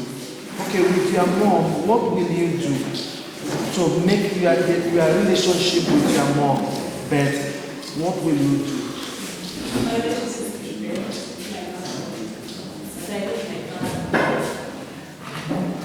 Okay, guys, can I ask you to stop moving up and down? Hello? Please sit down. Can I ask you to stop moving up and down?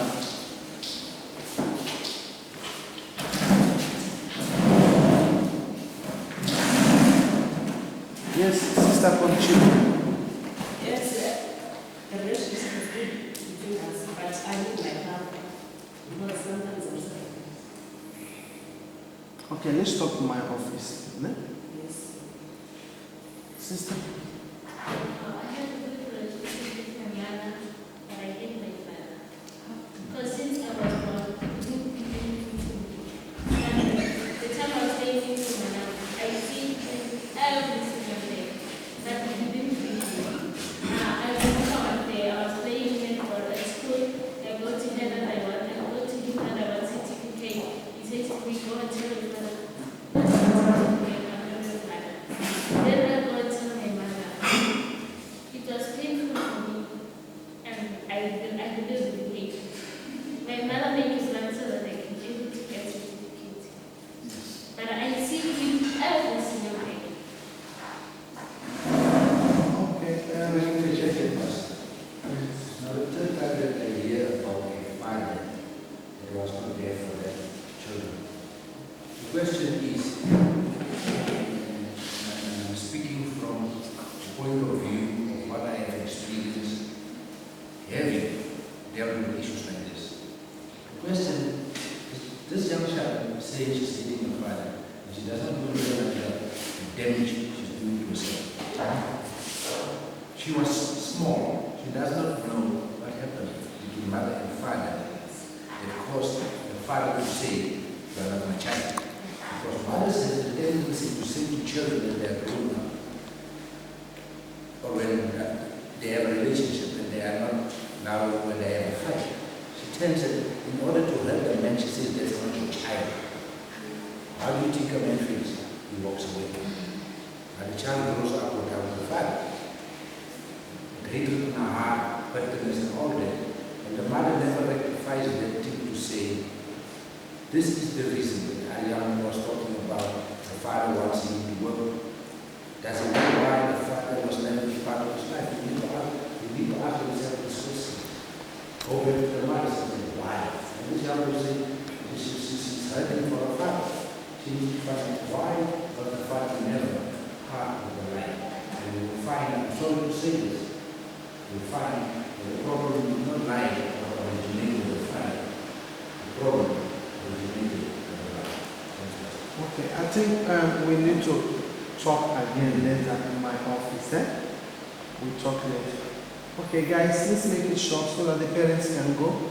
Tell us exactly, go to the point, tell us what you are going to do to enhance your relationship with your parents. Tell us. I have a problem. I have stayed with my uncle. I don't know where to start. I need to talk to him about my life. You want to talk to him? It's difficult for you to talk to him. Okay, I will see you, man. But those are okay, I will talk to you. Lulawa? Okay, can you talk louder because now the lady is here. There's too much distance between me and my parents. All I knew about my parents is that my father is strict, my mother is strict. I didn't know anything about them until they moved to where I was living. Then I got to know them better. I got to know that my father, this is what he wants. This is what he likes about me. This is what he wants me to see doing. He wants me to succeed in life. He taught me how to pray. He taught me how to believe in God. He taught me too many things that I can't even mention and finish them now. All I could say is that time has given me too much to know my parents better.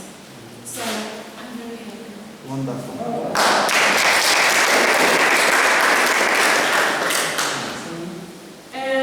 I was with my senior mom. Me and my grandmother connect, so we talk with the phone.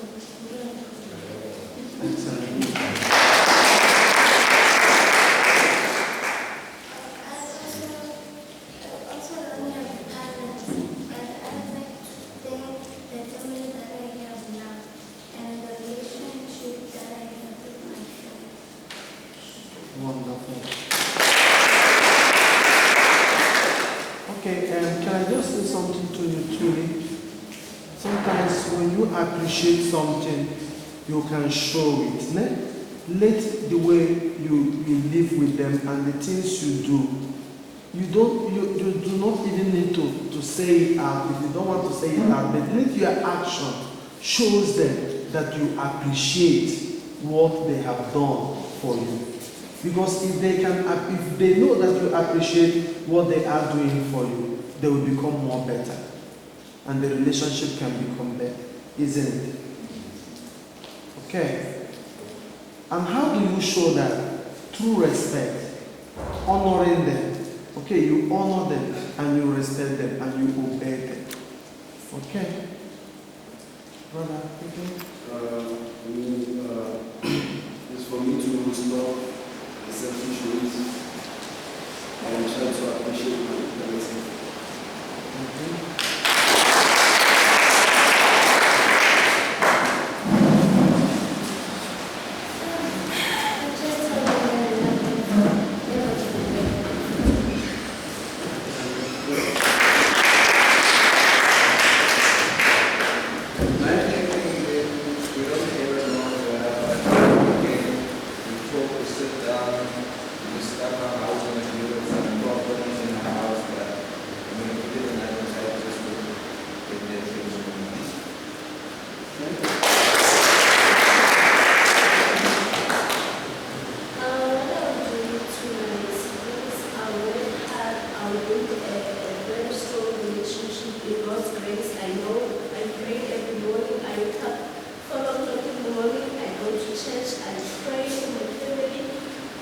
And just make sure that I pray for my siblings so that we can be together, to love each other, so that my mother can do the right thing to us.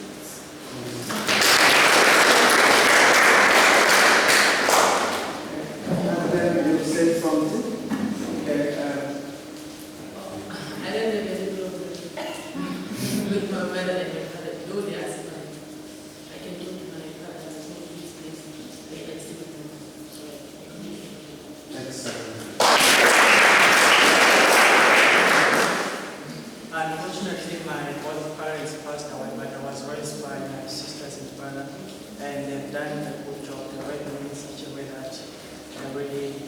was difficult and things were a bit difficult, but really we did a great job. And I think on my side, I will really continue to submit myself and to really question myself. In other words, as I'm every day waking up and I'm given opportunity to upgrade myself or to have opportunity to grow myself, I'll continue to submit to respect. And above all, it is my prayer that they may have more, they may listen more, not talk much, because most of the times I know that our parents, they don't listen to us. So it is my prayer that they may listen or they may understand me better. Because myself, I'm so interested and I really talk too much to them, but they don't listen. But everything is wonderful. Thank you.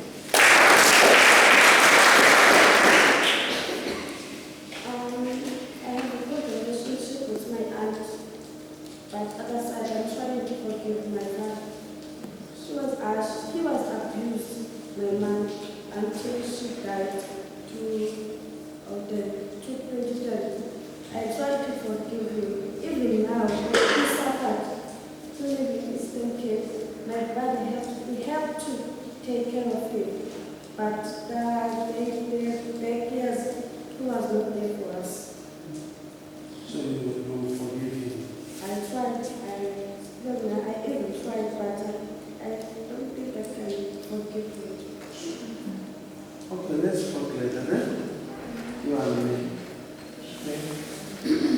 And Lord, please, the ones that I need to speak to, you just write down their names for me and make time to speak with them at the center. Okay? Or maybe if it's possible for me to send them to you, Lord, I can send them, isn't it? I can send them to you. Okay? I don't have a problem with my mother. I live with my father. My father passed away. My brother, I support everything they want, so I don't have a problem.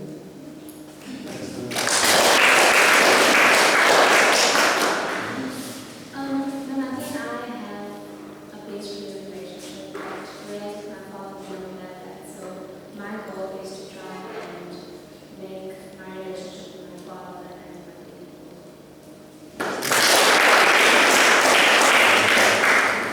I'd just like to greet all of you again. Actually, I have a fantastic relationship with both my parents. They're very supportive. But I don't say. The only thing I struggle with is asking my parents like for advice in certain stuff because I don't feel comfortable. Like she said, she doesn't feel free because I'm scared of the response they're going to give me. If I ask like, to go somewhere, like late at night, I don't go party or something. I don't feel safe because I'm always going to give me a negative response. But from now on, I try to improve on it and ask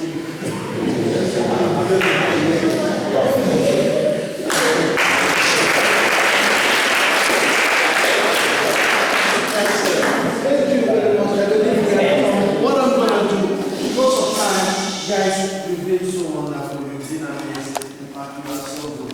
What I'm going to do is just to ask the parents the final words to the youth.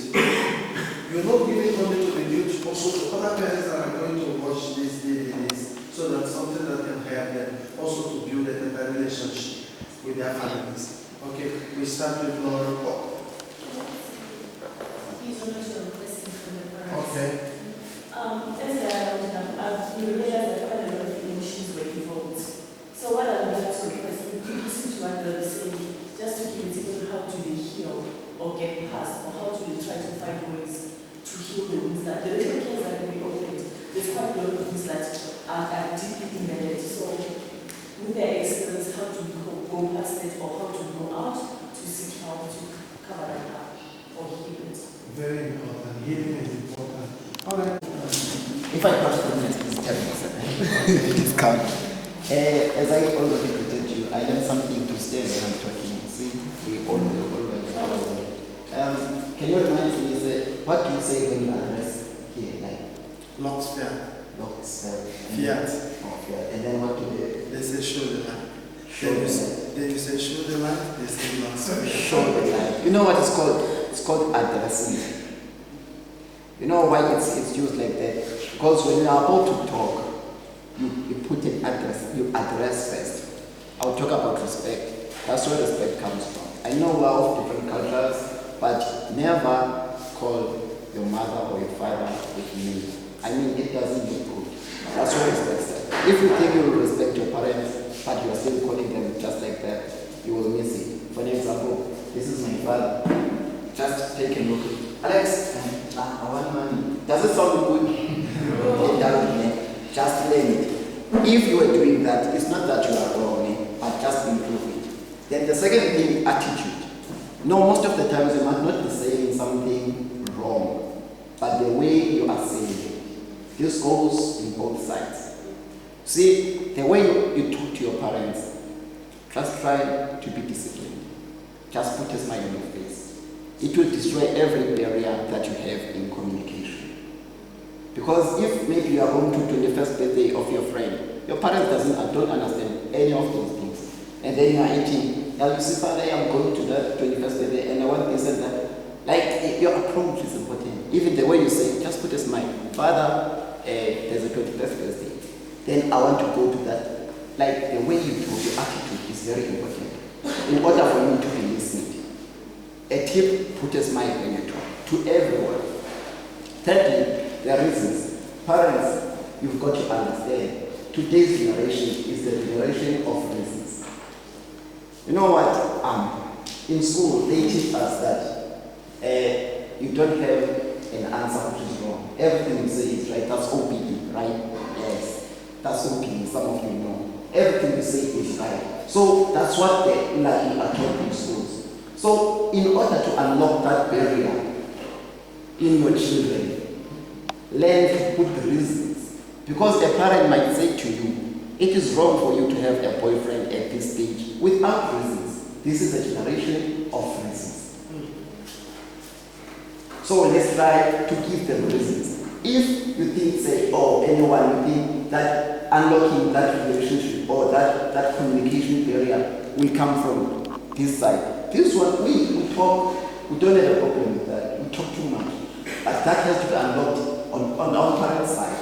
Because they are the ones who have to give us reasons when they try to explain things to us. Another thing, as for you children, learn to understand the parents. One way to destroy what you're trying to say is to teach your teachers. Never teach your teachers. It's not right to say, Mother, you are wrong. This is, I'm being honest. Also, it's not right to demand a sorry. I'll be honest with this. To demand a sorry from our parents. You know why? They will never agree. But they will change their act. You know how to say it? How you have to suggest. Whenever you see that your parent is not doing you right, suggest, Mother, I think if you can do this thing this way, that way. At that moment, he won't say, yes, you are right. Forget it. You'll fight it up until you are old. He will never say, yes, my child, you are right. He will never. Just understand it and have it in you.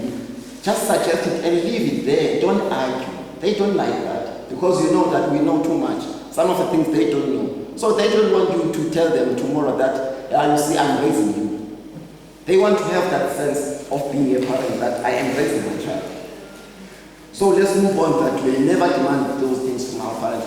Another thing, before I start, I think 2 minutes now, so I'll realizing love. We have to realize that our parents love us so much. Even parents, like your children love you so much. You know, for an example, if you had a disagreement with your parents, ask yourself, what if someone comes and say to you, I want to stab your parent? Would you say yes? No. Why? Because you love him. Whenever you have arguments, just have that thing, oh, but I love him, he loves me. Start there. You will maintain a good relationship. Another thing, repeating the mistakes. You were born, like your mother got you and then your father separated and all that. Let me put it easy, before marriage. And then what you do the exact thing. You get babies and you do these things without getting married. It's not right. Learn from the mistakes you see. Don't repeat those things because the results are going to be the same. It's not that if you've done it, it's wrong. It's okay. But just try to improve on that. Because there's nothing, if you're talking about teenage pregnancy, I am sure, Mama, that you encounter those things. They say, hey, it's a mistake, don't lie. It's not, it was not a mistake. You know when you enter that room with a girl, what will happen. And you know the result. It will never be a mistake. It will never be a mistake. Just plan in life in the right way. And don't repeat the previous mistake that you see. The best way, if you see that your parent is not doing this thing right, just say, to my children, I will do what my mother is doing. And love your mother. Because he has taught you or she has taught you not to do it to your parents. That way you will always love your parents. Now take responsibility. Let's be responsible. You see, in our homes, there are those that wash clothes for us, the nannies and all that. Sometimes just take your clothes and wash it for yourself. It will teach you a lot of things. Responsibility, it's a big word. You are responding to your abilities. One last thing, sir.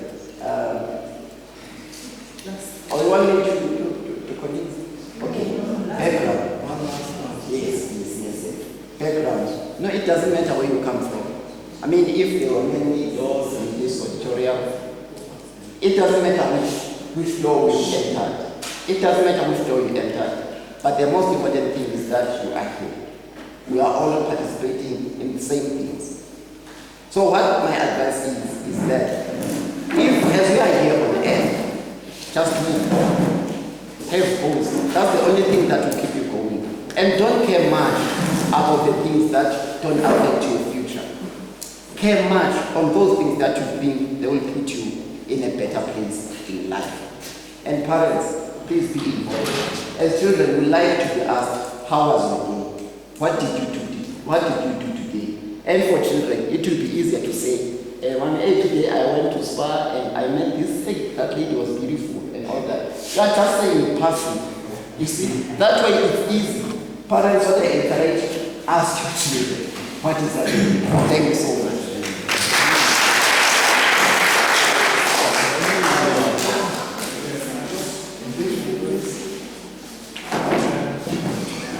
Just to say something there.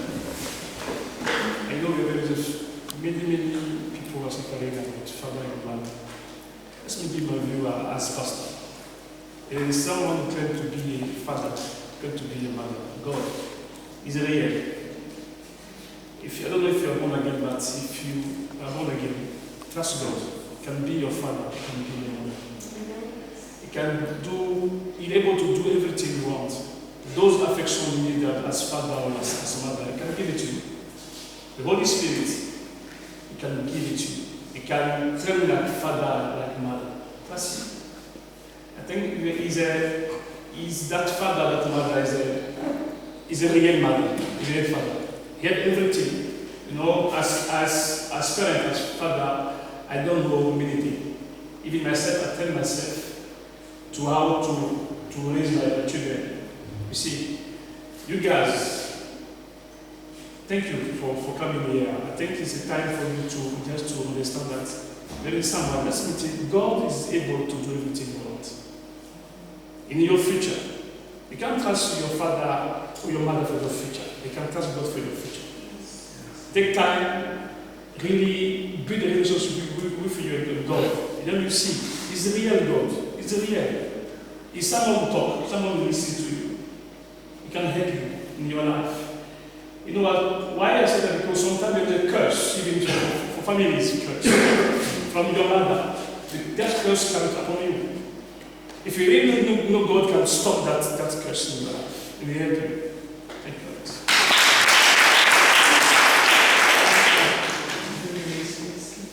The Bible says, I am the blessing the power of the tongue. And so many of you say things with yourself. And the Bible also wants us, it says, we shall eat the fruit thereof. Your parents have said you are nothing, but my parents used to say that to me all the time. My family, whatever.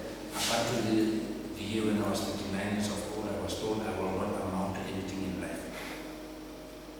But then one day, I met Jesus.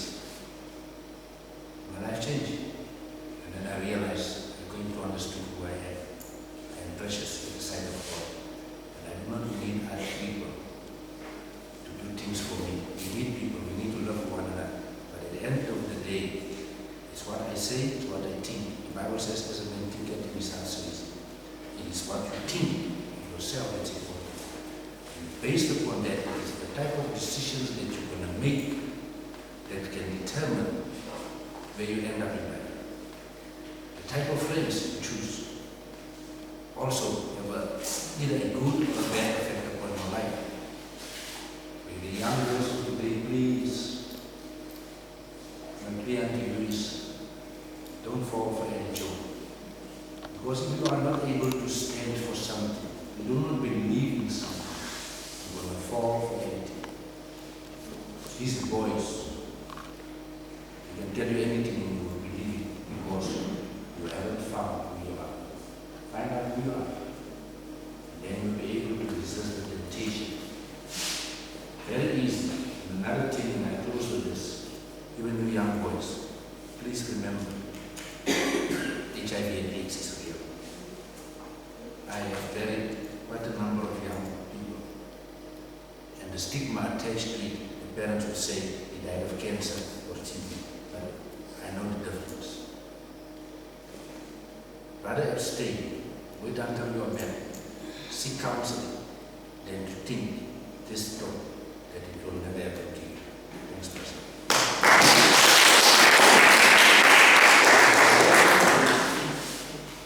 Thank you very much for coming here. Ladies and gentlemen, group of today, our daughters, our sons, we thank you very much. We love you. And from the parents' side, I want to apologize for the kids that are being hurt all over the world, I'm saying. I apologize for the parents.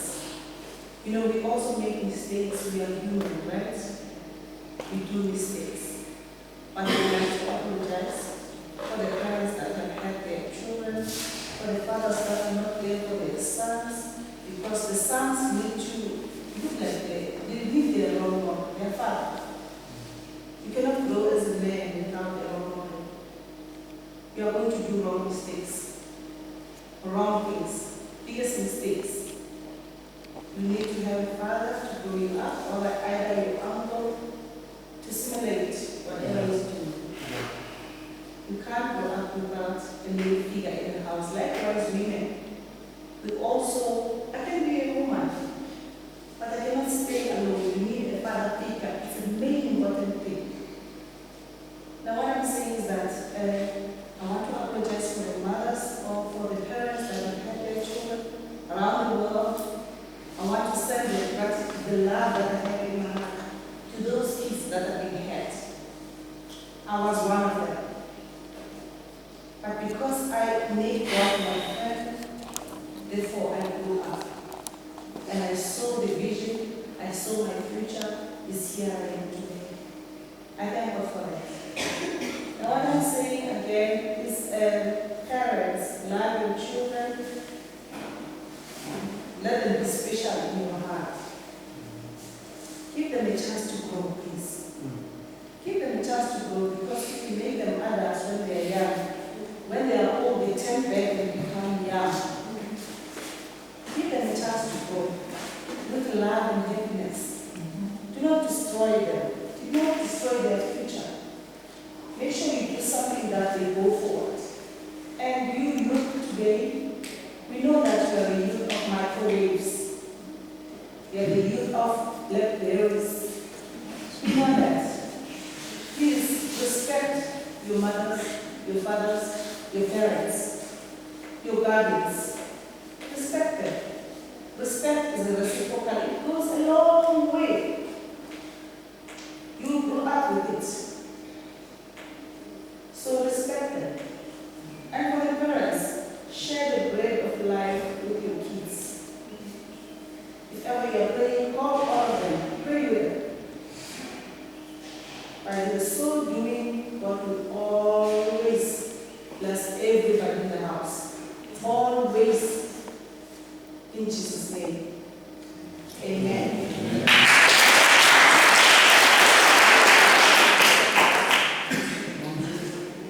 From my side, I can hear everybody, all the youngsters out there, grace, rooted in her. But from past experience,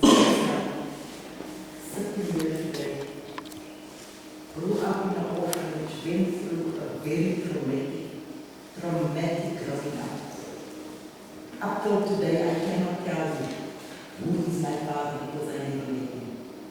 But I'm there. And I thank God that he could carry me through. But if you know, as Pastor Alexander just said, we will talk to you guys. Thank God for somebody to talk to. Thank God for the counseling. Thank God for the beautiful life. Thank God for who you are today. I achieved just by believing and knowing that God is on my side. Had no roof, nothing.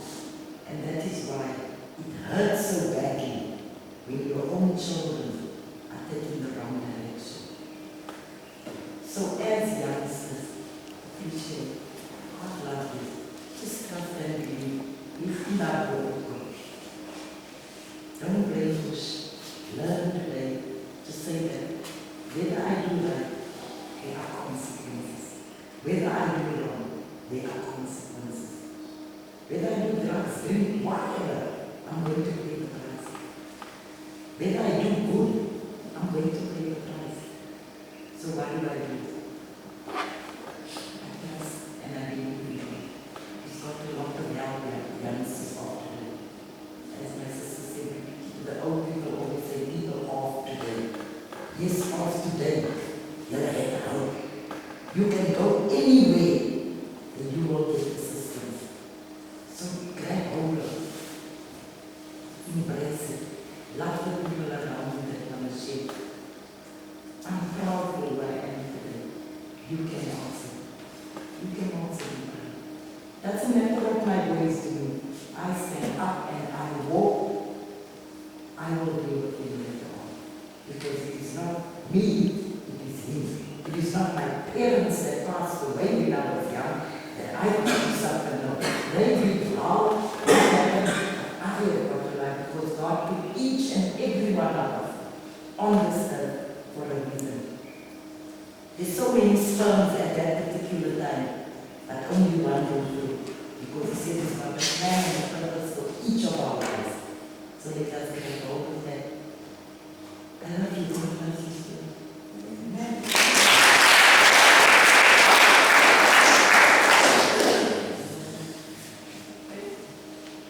I will say God is as disappointed as you are in your father or your mother, or even your child, not playing their role.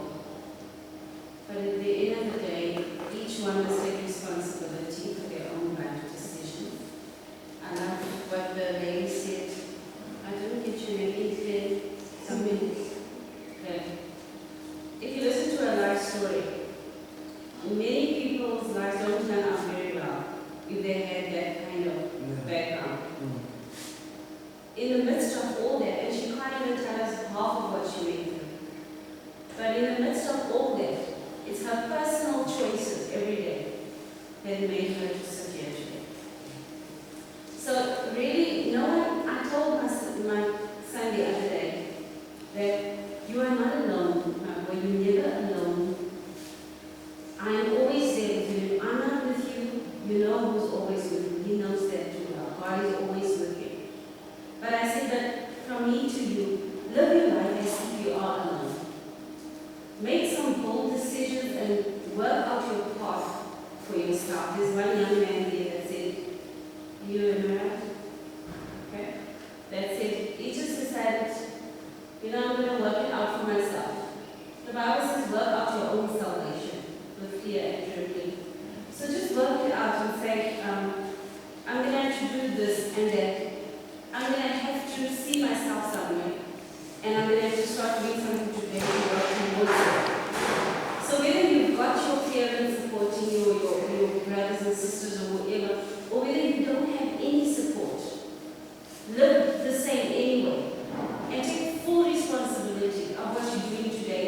Let it be whatever you keep busy with today, let that be something taken you towards where you're going to. Don't waste time. Don't waste time with the wrong people or with the wrong stuff. Yes, I understand you guys have all these influences. But I look at the choices that, for example, my children make. I've got a 20-year-old boy. He surrounds himself He's done it from a small age already. And I look at what he could do with his phone, with his time, with his money, and I look at how he uses it. It's phenomenal. And then I look at, I try to put myself in the shoes of the young people of today, and I say, thank you, Father, that I am not young in today's life, that I'm not a teenager, because your challenges are really tough. And in the midst of all that, you want to draw strength from your home system, your family unit. And if that is not in order, it's going to feel to you like you're falling flat on your face and you're not coping. So, the Seneca lady here spoke to us and she was talking about the role that each one must play in the house. So I understand that if everyone's not playing their role, don't use that as an excuse for your life turning out the wrong way. Just keep busy with the same things. And I'll end off, keep busy with something that will take you in a positive direction. Your relationship with your parents are the most important relationship in your life. Every other relationship that you're going to have with any other person, be it a friend or a love partner, it's going to go back to whatever was lacking or whatever was good in your relationship with your parents. That is the most important relationship. That is why the way you guys feel about your relationship with your parents, it matters a lot. So you must talk to somebody if that relationship puts you in a bad space. Because you need to move on with your life. You still need to get married and have children and stuff like that. Or some of you already got children. And you won't be able to forge any good or lasting relationship or healthy relationship if you are not okay with the relationship that you are having with your mother and your father. So try and just put a bit more effort, and I really commend you for what you said you're going to be doing. And we're praying for you guys, and we believe that whatever step you're taking, don't expect too much back, but know that you are growing just from the decision to do something. You have already grown. And I'll close it. I'm having a workshop on the 8th of, it's next week, Saturday. That's themed knowing who you are. I'd like to encourage you guys to come to the center and come and sit in on that workshop. It's 8 o'clock in the morning. I'll leave my details with Alex. It's really a place to start to plan your way forward. Because obviously, like we all hear people say, you have to know who you are in life. And if you don't have a good relationship with your parents, you're going to always doubt every step you're taking going forward. You're going to look for approval from somewhere, and you're going to get the approval from the wrong places. So we need to strengthen you to become one strong, whole individual on your own, whether you have a support system or not.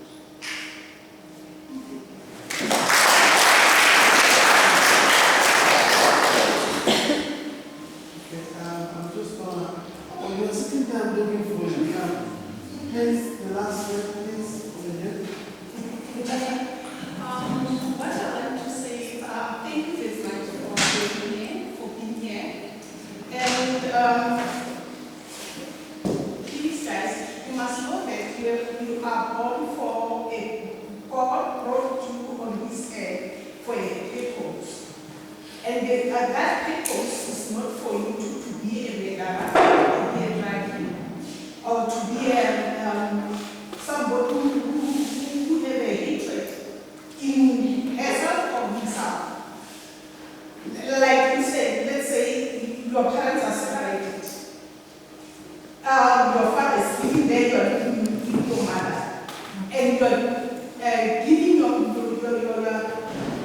taking out your frustration to your mother, the person who loves you a lot.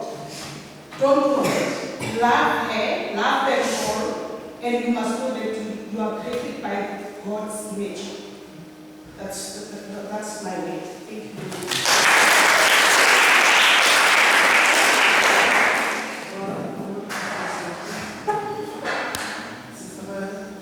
Okay.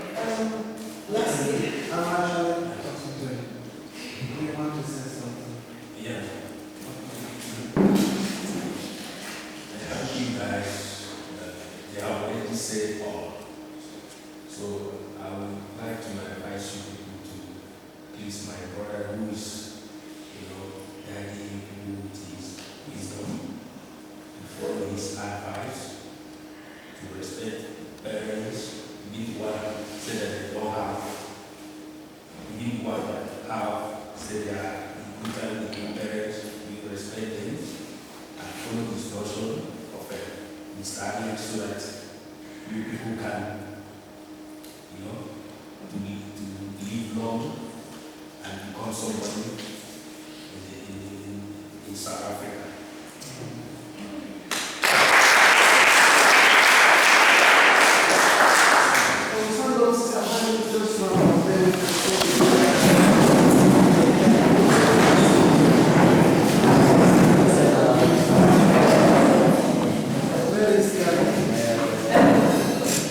Thank you very much.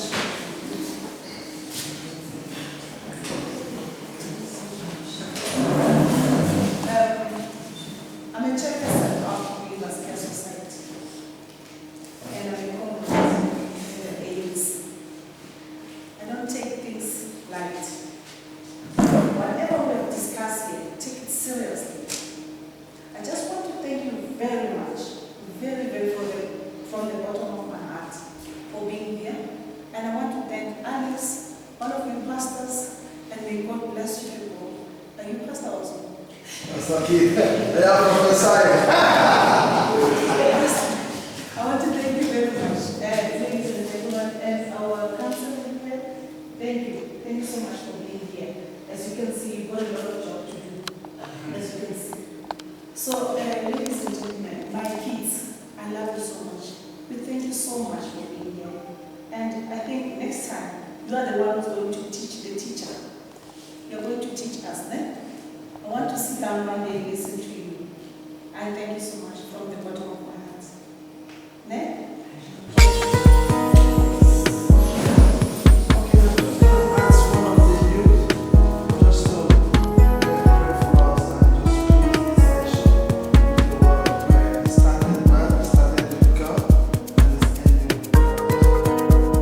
Show the light. How are you say today? Very great, thanks. Okay. Can you tell me, how do you feel about this camp since we started on Saturday up until now? What can you say? How did you experience the experience of this camp? It's been a wonderful experience. Putting into consideration the achievement, the things that we have accomplished through this camp. We came here with 35 young people. Yes. Which the oldest is 25 years old. Yes. We started them with visionary leadership, helping them to understand that they need to have visions for their lives. Yes. But I would actually say that part of the activities that I actually enjoyed so much was the parents and the youth dialogue, where we spoke about communication. What can we do? What can parents and the youth do? How can we re-establish a good relationship between parents and the youth in their families and in their homes? So I really thank God that it came out and we really achieved our purpose through this dialogue. That now the youth, they know what to do. And parents as well, they know that they have a part to play in establishing a proper relationship with their young one. Especially in the areas of communication, because we believe that communication is very important for any relationship to stand. So generally, I really want to thank God as well for the campsite. It's been a wonderful campsite. We went hiking over the mountains. We went down to the streams to have a sightseeing. The youth, I believe they really enjoy themselves. Taking from the feedbacks that we got from them, I believe they really enjoy themselves. It's been a fantastic experience. What can you say to the people out there? What message can you pass, or what can you teach them concerning this gathering that we're having? The youth people who are out there who are maybe who are facing difficulties or who are facing such things that we're speaking about. What can you say? Okay, what we plan to do, because we have covered all these activities, what we plan to do is to document them and to make a DVD of this program that we had here that we had here at the camp. Yes. And then we want to distribute, we will be doing a community research come January next year. We want to take these DVDs into the families so that those people, the parents and the youth who did not have the opportunity to join us here today, they can also watch these DVDs, and I mean it can change a lot of lives. That's what we believe. And once again, I also pray and believe that the things that our youth have learned here, they are going to take it back into their communities and begin to shine as a light which they have professed to be and which they are truly. That's fantastic. So tell me, are you guys, your door, is it open for young people to come and maybe talk to you, maybe get help from you, or is there any way maybe for you people to get you? Is there any contacts or website maybe they can find your place maybe? As we always say, our door is forever open and our hands are forever wide open. And actually, we don't just wait for people to come, we go out and meet with them wherever they are. Now, for those that would want to make contact with us, in terms of skills development, in terms of information, in terms of business development, we are always available to assist them. Our office is at number 85 High Street in Terfenty. Otherwise, they can also go at number 118 High Street in Terfenty. These are the two offices we have. Our website address is www.believerscaresociety.co.za www.believerscaresociety.org as well.